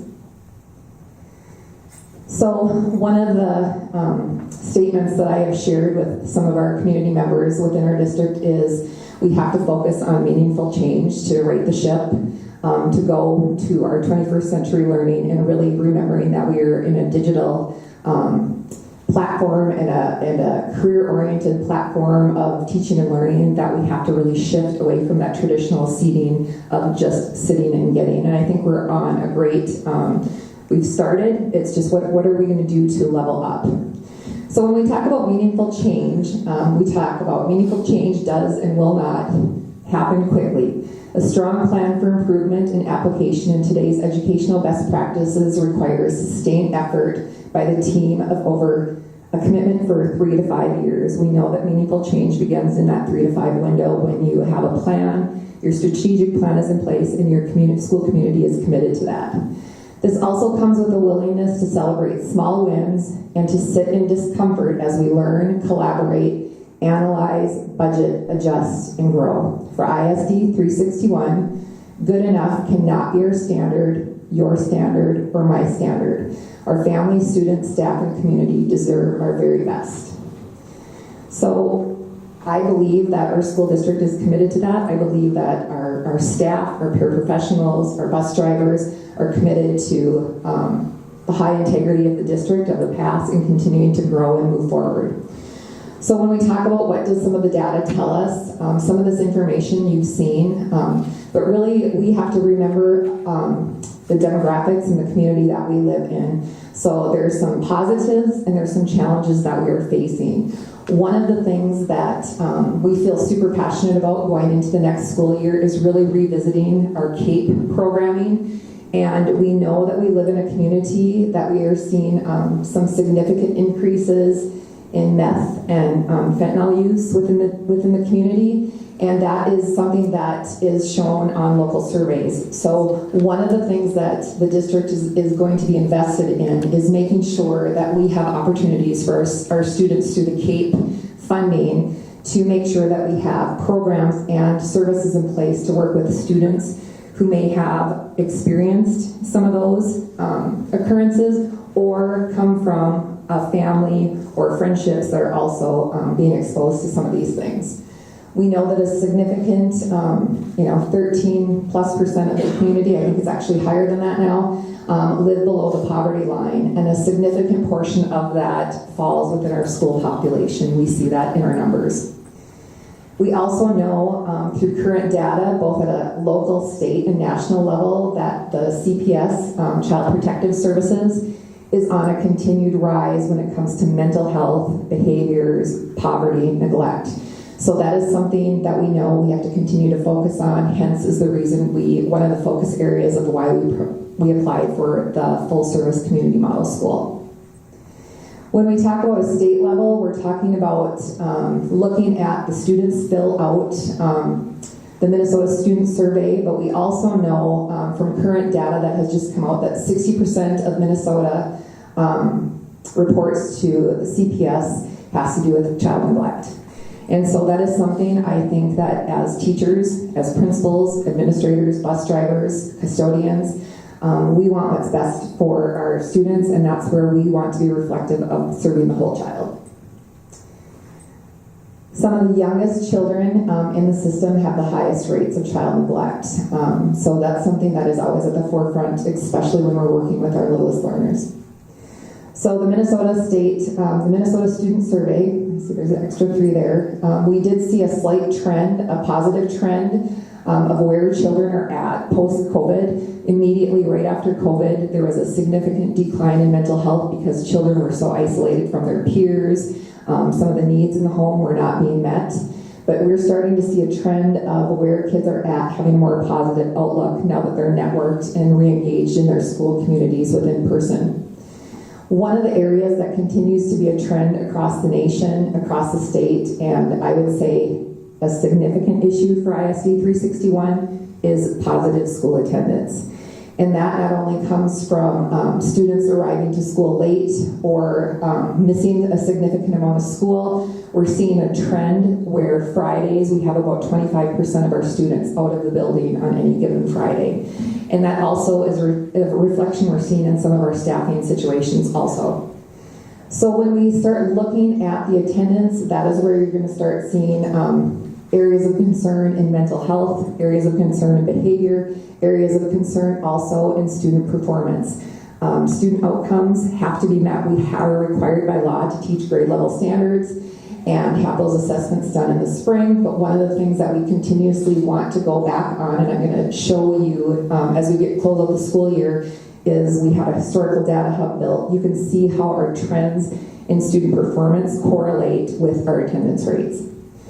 So when we talk about areas of student grade levels that are really having areas of not maybe feeling good about ourselves, the target grades were 5th, 8th, 9th, and 11th. So these are areas that also correlate with what Dr. Hardwick talked about tonight. A lot of it has to do with that online community, that social media component, peer pressure, and things that they're seeing online. We're seeing a heightened area of bullying trends across the country when it comes to online experiences. So it's something that we are really passionate about addressing in the future of the district.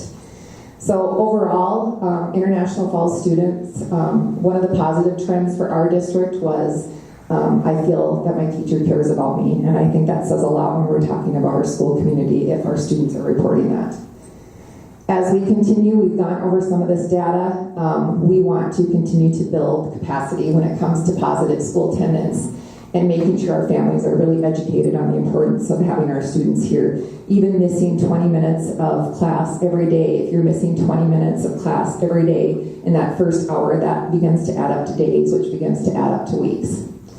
So as a school district, as the superintendent of the district, as principals of their schools, and as teachers who are leaders in their classroom and school community as a whole, some of the collective commitments that we have heard over and over about what's important to our school community, and that is a sense of team, moving out of our silos and continuing to work together, engaging in also, we want to be very reflective in our own practices and really move away from, is it somebody else's problem? Is it somebody else's issue? But how can we move from complaint to problem solving? So that's another area of reflective practice and professional accountability.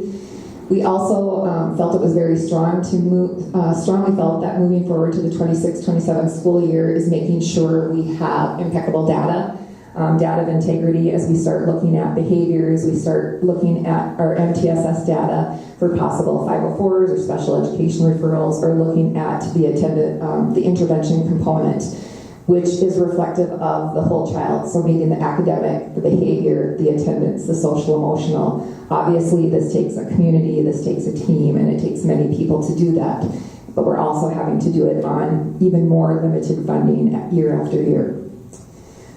We want to make sure that we prioritize communication. That is an area I feel overall the district needs to work on. One of the barriers was the transition to the new student information system.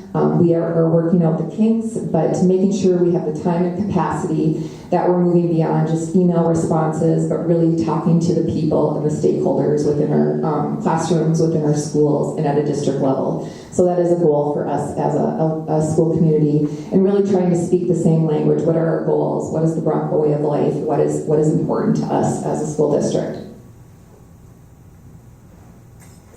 So as we look at the construction highlights, we have a significant number of positive things that are happening for the school as a whole. If people don't know, things aren't happening with construction now. It is fast and furious, and it's very exciting. The flooring has started to be laid at both schools. Weston, second floor is already done. It looks absolutely beautiful, and just the difference is unbelievable. So as we talk about the Falls High School renovations, the roof drains are installed, new family toilets are coming in, exhaust fans, sprinkler work is being done. We were really concerned.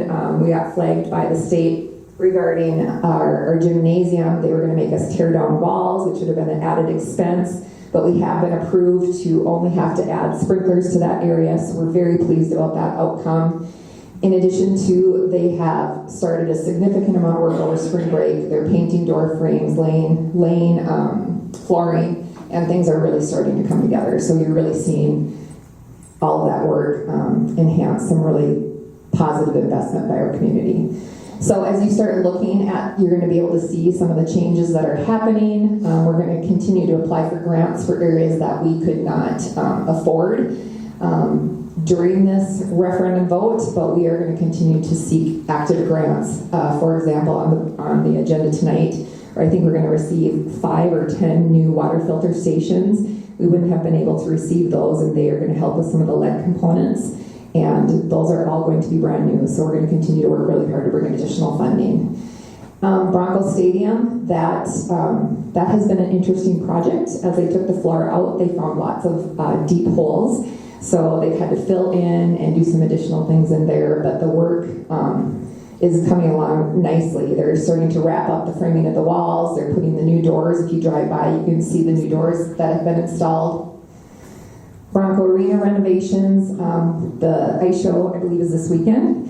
And once the ice show is concluded and our facilities team wraps up the work that they need to do there, they are going to see the demolition of the locker rooms, and things will really start moving along nicely. So that is very exciting for the future, because they are in harsh shape and it really needs to happen. The storage rooms for additional athletics and activities, they have started to be built in the back of the arena. Remaining work will continue to be into the summer. We'll have lockers. The ref locker room will be started, and some of these, April 1st is kind of the lock-in date where the construction will really be underway. Falls Elementary had a lot going on over break. I was surprised not to see Mrs. West hole up at Falls High School. She endured it, making sure that everybody was doing their jobs, and we appreciated that. The new flooring has gone in. It is absolutely beautiful. I think it's very exciting.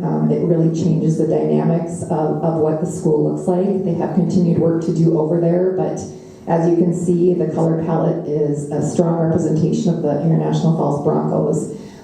They're working in the cafeteria, putting in that VCT flooring. They're doing abatement processes that need to be finalized, and then they're also going to be setting up over the summer. They're going to be working on that new office area, the STEAM area, in addition to the special education rooms, which are long overdue.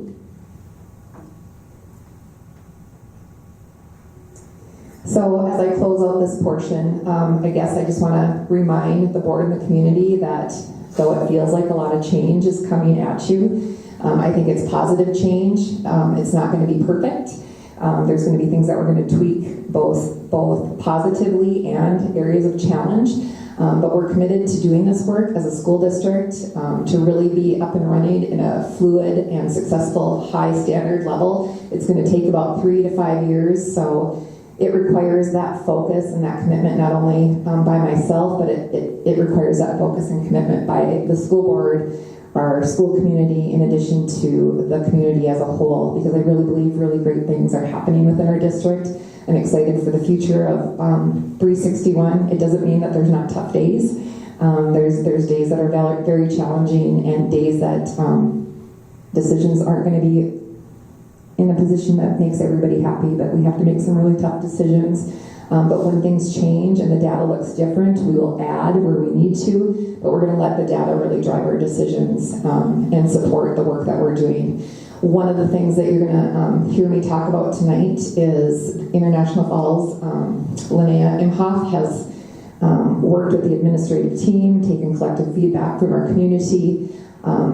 We submitted an extensive full-service community school grant, and International Falls was awarded the grant over spring break, which means that we're starting at the high school level. We're going to be applying also for the elementary level by the end of the month, but we will be receiving over $570,000 to provide a full-service community model at the high school level.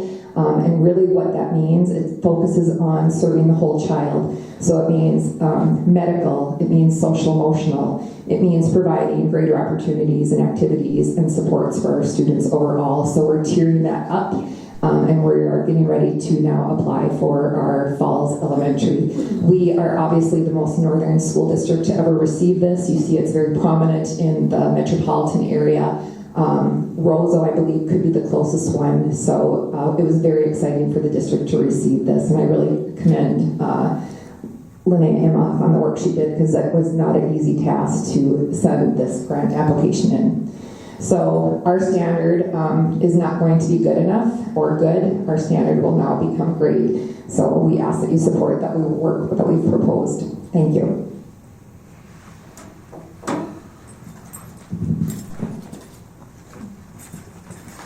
Right.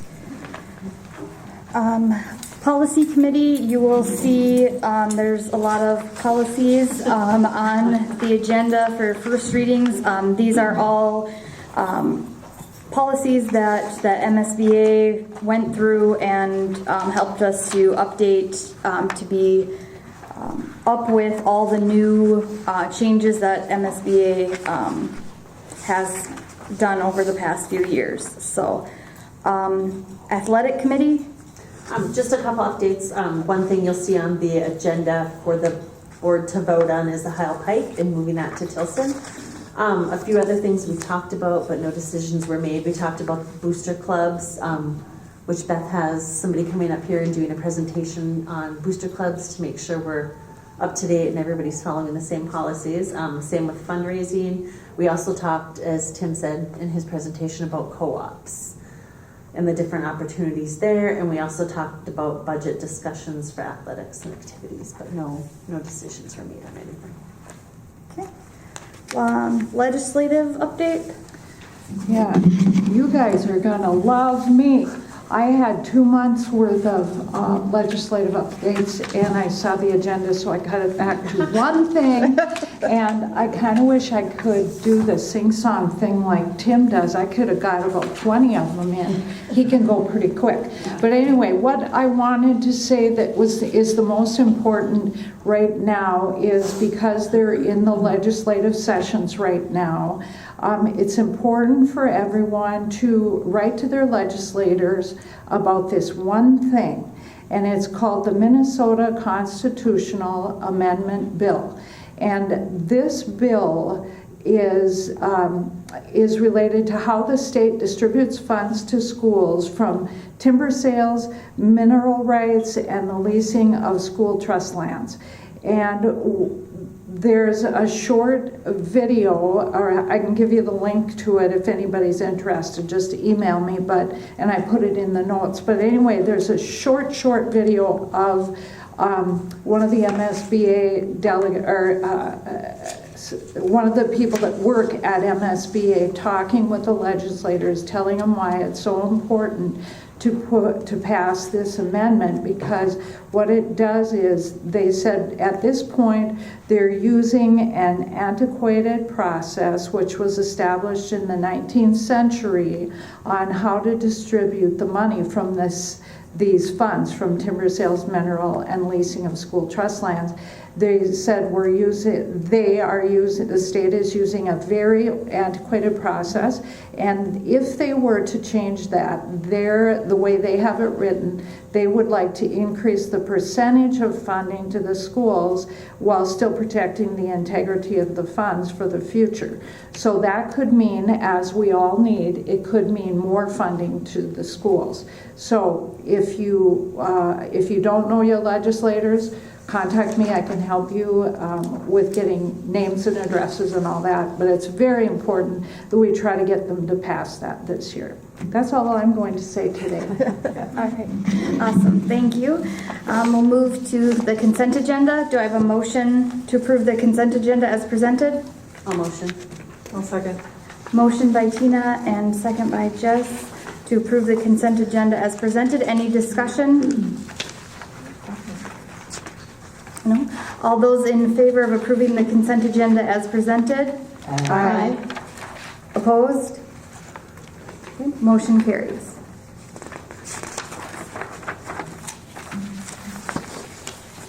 right, we'll go to the first action item, improving systems and structures to create a culture where all are welcome and supported. Resolution of acceptance of gifts and donations.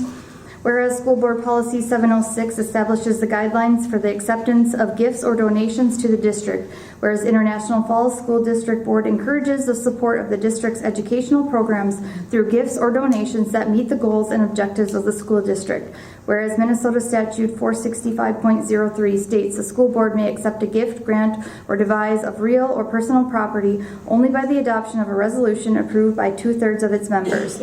Therefore, be it resolved, the School Board of International Falls Public Schools, ISD number 361, accepts with appreciation the following gifts, donations, or grants received by the school district. Bronco football boosters, shoulder pads and helmets, 3,000, or is it 37? There's an X. There's an extra number in there. Is it 3,000? It's 3,000. $3,732 and must be 37 cents? Yes. Okay. The decimal point was in the wrong spot. Because I was like, I don't think it's 37,000. All right, prom donations. MDW Boise, $100. Border Bank, $250. Wenberg Transfer, $250. Borderland Insurance, $250. Service Master, $250. Do I have a motion? Rocks. Motion by Rox. I'll second. Second by Tina. All those in favor of accepting the gifts and donations? Aye. Opposed? All right, whereupon the resolution is declared adopted, and I apologize, I missed one. Anonymous donor provided 200 donuts, muffins, 100 cookies, and coffee and supplies to support staff and community work on March 16th, and the donation was valued at $550. So thank you to that person. And everybody else for donating. We appreciate it. We'll go to 1B, approval of 25-26, 26-27 contract between ISD 361 and International Falls Federation of Educational Support Professionals, Local 4798. Do I have a motion? Motion. I'll second. Rocks. All right. And that was Tina or Jess? Okay, sorry. It's okay. Voices coming from over here. Yeah, somewhere over here. All right.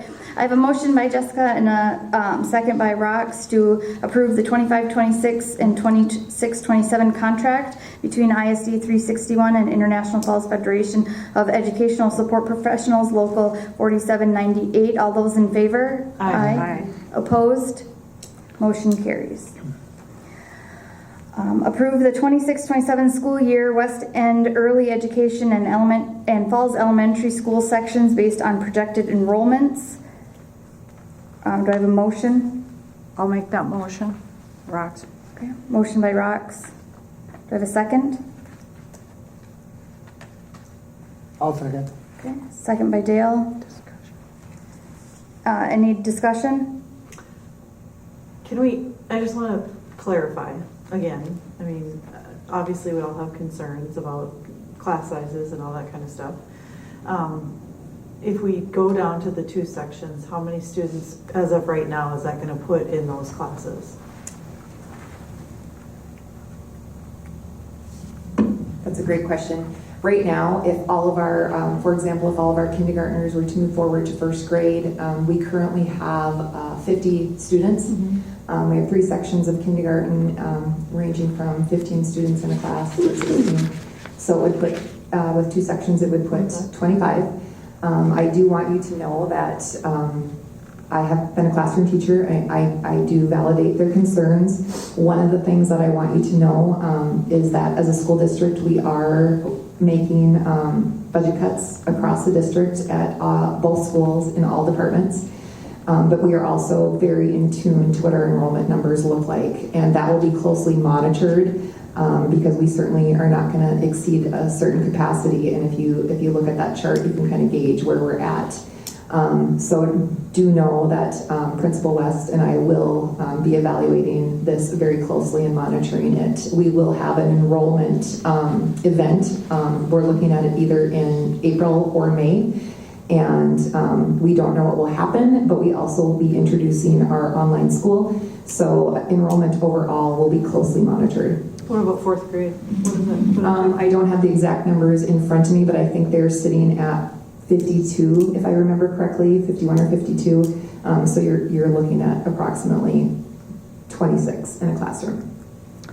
And the other grades, I know you did a presentation for us just a little bit ago, and that's why we have some background knowledge on some of this, but now the other grades besides first and fourth, what are we looking at class size right now for them? I forgot. So they all have, the remaining all have 3 sections, and they're sitting at anywhere from 21 to 26. I don't know right off the top of my head, but what I can tell you is it's very interesting. Like when we look at the preschool numbers right now, there's more preschoolers than we anticipated. We do have a high transient population in International Falls, and what that means, families moving in and out. And that's why when we say we enrolled 6 new students and we only have 1 to add, we generally have some that have left the area. So that's something we also monitor. But overall, the enrollment trends historically have been a decrease for the district. 6th grade has approximately 79 students in it, and kindergarten has 50 in it, and that's the reality. So when you're looking at revenue loss, it's quite significant. It's well over $200,000 just in that discrepancy alone, and it's more trending towards a 300 plus. So it is a concern, and like I said, we are in negotiation years are always very challenging. Inflation, budget reductions at the state and federal level are happening, hence one of the barriers we've had with childcare. Really having lockdowns on some of the grants and additional funding that was available. We are obviously applying for grants, but we also have to live within our means, and I know that is not an easy thing to hear. But we are looking at, again, budget cuts this year of $600,000 to $900,000, and I worked really hard to have honest conversations in our negotiation meetings, but it's hard. It is not anything. We can't do it all, and we have to monitor this closely. And I'm committed to monitoring 1st and 4th grade very closely, as is Principal West. So I think the point I'm trying to make is that if we made a decision tonight to go to 2 sections in those grades, we can always vote later to re-expand to 3 and add back.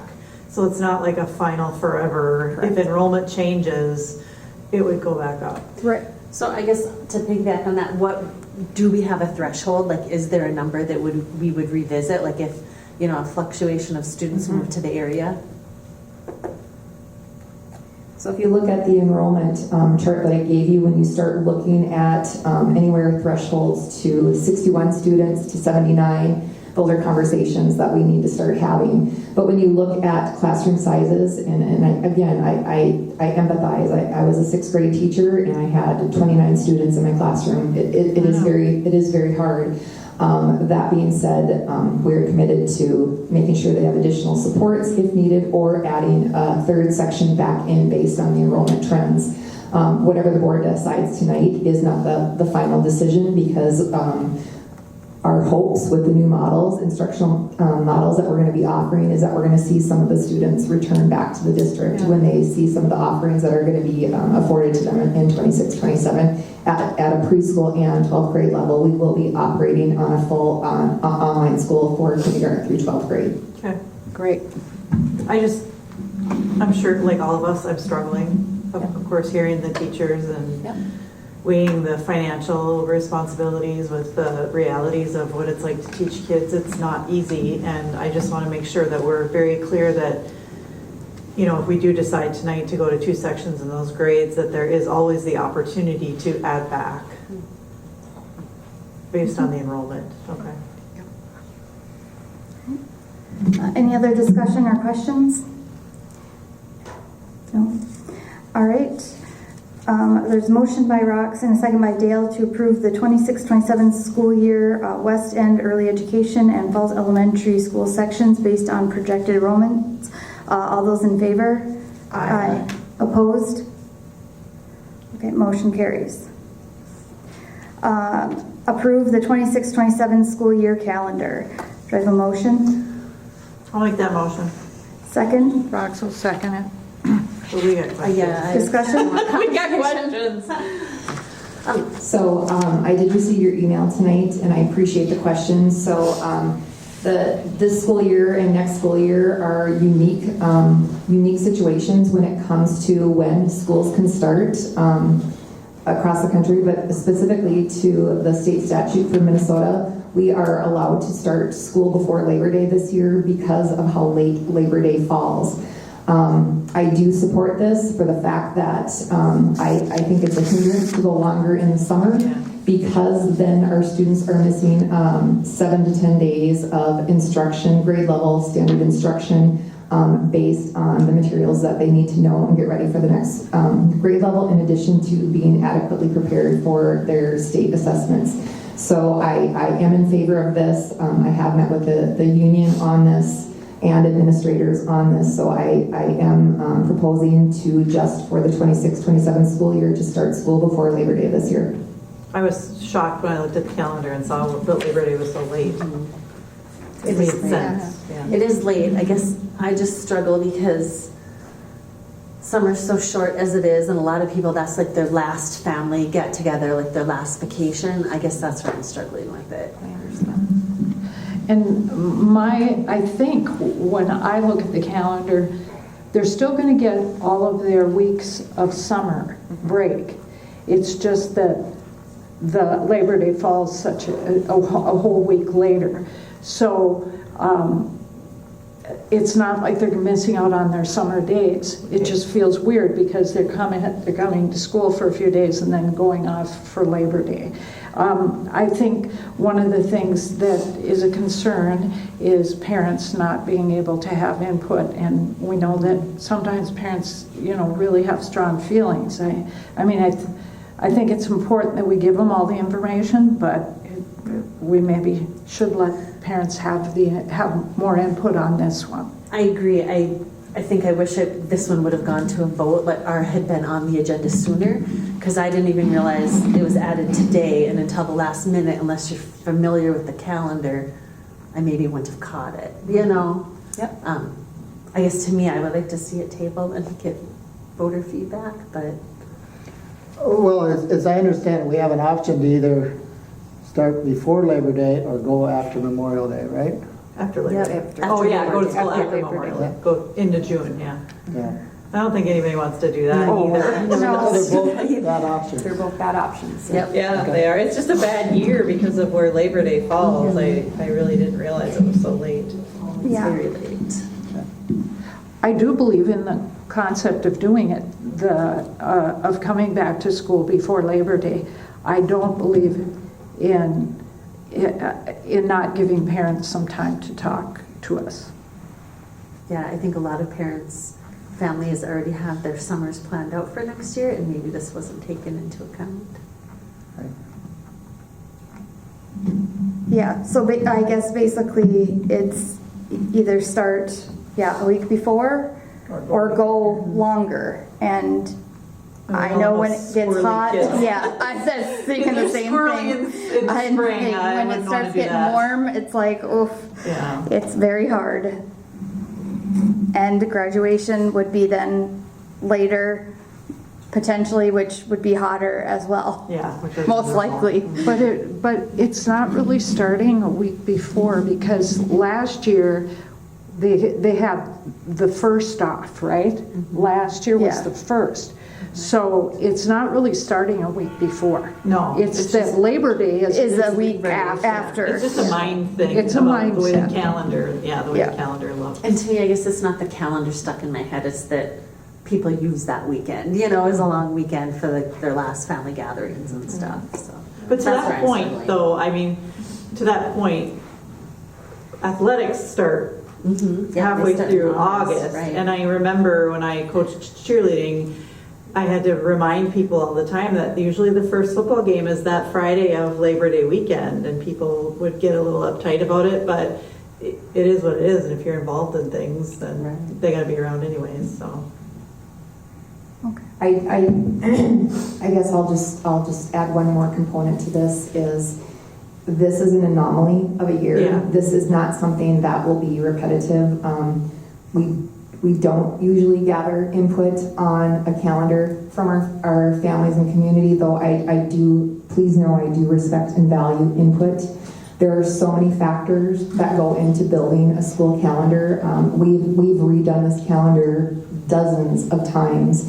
It has to be aligned to NCAA testing windows that are already set in place by the state. We have to build around athletics and activities. And I agree with the statement, and I guess I didn't even think about it. When you think about the actual start of school, it's on the exact same date as it was this year. It's just the move is Labor Day. Right. It does put us into June, which is a whole other factor when it comes to students with summer jobs and some of the other areas. But when you look at this, if the board decides to table this, we will have to go back and reschedule everything, including the spring break. Because we work really hard to build it around the NCAAs. So just consider that, and I will support whatever the board decides tonight, but please know there are significant factors that play a role into this. I think we're okay. Any other questions? Yeah. Okay. Motion by Jessica and second by Rox to approve the 26-27 school year calendar. All those in favor? Aye. Opposed? Motion carries. Approve elimination of early release Wednesdays beginning the 26-27 school year. Do I have a motion? I'll motion. Yes. And your second, Tina? Yeah. All right. Motion. Any discussion? Yay. So happy. So am I. Anything else? Any other questions? Okay. Well, I guess we should say something about, the need for those early out Wednesdays was there before, so maybe you could just touch on that, Beth. I don't know the actual history of the district. You do see some school districts, it's kind of a split. Some school districts offer early outs, some do not, and they provide more professional development time. One of the areas that the reason behind this discussion is because of the addition of the spring break, adding back in some of the minutes of instructional time that's lost. So I think this is a nice balance to this. In addition to, I do know that this was also a concern for the board and for some of our community and family members. So this does, by adding back in the early out time, it does get us back into the alignment with the minutes that we are required to meet by the state and how we serve our students in a teaching and learning space. So I think it's historically for professional development is why you have early outs. And we have worked really hard to build in the maximum amount of professional times that we can. So the time that we have with our educators and our district employees is meaningful, and it moves beyond a 50-minute window or an hour and a half window, and the time that we have will be full 8-hour days. So that is going to be a higher level of professional development time with our staff. And it disrupts the week with children. I mean, and like you had said, Wednesday is one of the highest attendance days that we have, and kids are finally in a routine. It doesn't make sense to disrupt that. So, all right. Motion by Jessica, second by Tina to approve elimination of early release Wednesdays beginning the 26-27 school year. All those in favor? Aye. Opposed? Motion carries. All right. Resolution authorizing the renewal of the existing expiring referendum revenue authorization. Do I have a motion? By Rox. I'll second. Motion by Rox and second by Tina. Any discussion? I think we've been explained. All right. Motion by Rox, second by Tina for the resolution authorizing the renewal of the expiring referendum revenue authorization. All those in favor? Aye. Opposed? Motion carries.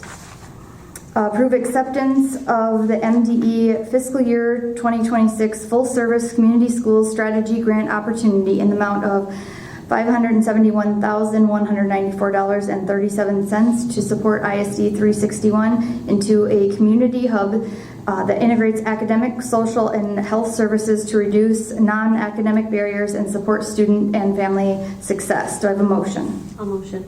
I'll second. Motion by Tina and second by Jess. Discussion? Just thank you to everybody who provided the data, who provided the writing, and thank you everybody for the support. These large-scale grants of this magnitude are not easy undertaking, and I just want to thank Principal West and Principal Tate and Linnea, in addition to many others within the district. This is a very significant, it's really exciting. I have worked in a full-service community model school district, and what this is going to offer children when it comes to their wellness is quite significant, so thank you. Good. Awesome. All right, I have a motion by Tina and second by Jess to approve the acceptance of MDE fiscal year 2026 full service community school strategy grant opportunity in the amount of $571,194.37 to support ISD 361 into a community hub that integrates academic, social, and health services to reduce non-academic barriers and support student, family, and success. All those in favor? Aye. Opposed? Motion carries. Budget reduction, approve the reduction of 1 student support specialist. Do I have a motion? I'll motion. Motion by Tina. I'll second. Second by Dale. Discussion? None? A motion by Tina, second by Dale for budget reduction of, approving the budget reduction of 1 student support specialist. All those in favor? Aye. Opposed? Motion carried. Budget reduction, approve the reduction of 2 non-tenured teaching positions. Motion by I'll move. Motion by Dale. Second. I'll second. Second by Jessica. Discussion? Again, just the option of adding back in if enrollment supports it. Yes. All right, motion by Dale and second by Jessica to approve the reduction of 2 non-tenured teaching positions. All those in favor? Aye. Opposed? Motion carries. Another budget reduction, approve the reduction of 1 interventionalist position. Do I have a motion? I'll make that motion, Rox. I'll second. Okay. Any discussion? I just want to say once again that the board is not just acting on these as of today. We've already had a presentation by Beth, and so we have a lot of background on this already. So, All right. Motion by Rox and second by Tina to approve the reduction of 1 interventionalist position. All those in favor? Aye. Opposed? Motion carries. Budget reduction, approve the reduction of 1 administrative assistant position. Do I have a motion? I'll motion. I'll second. Motion by Tina and second by Jess. Any discussion? All right.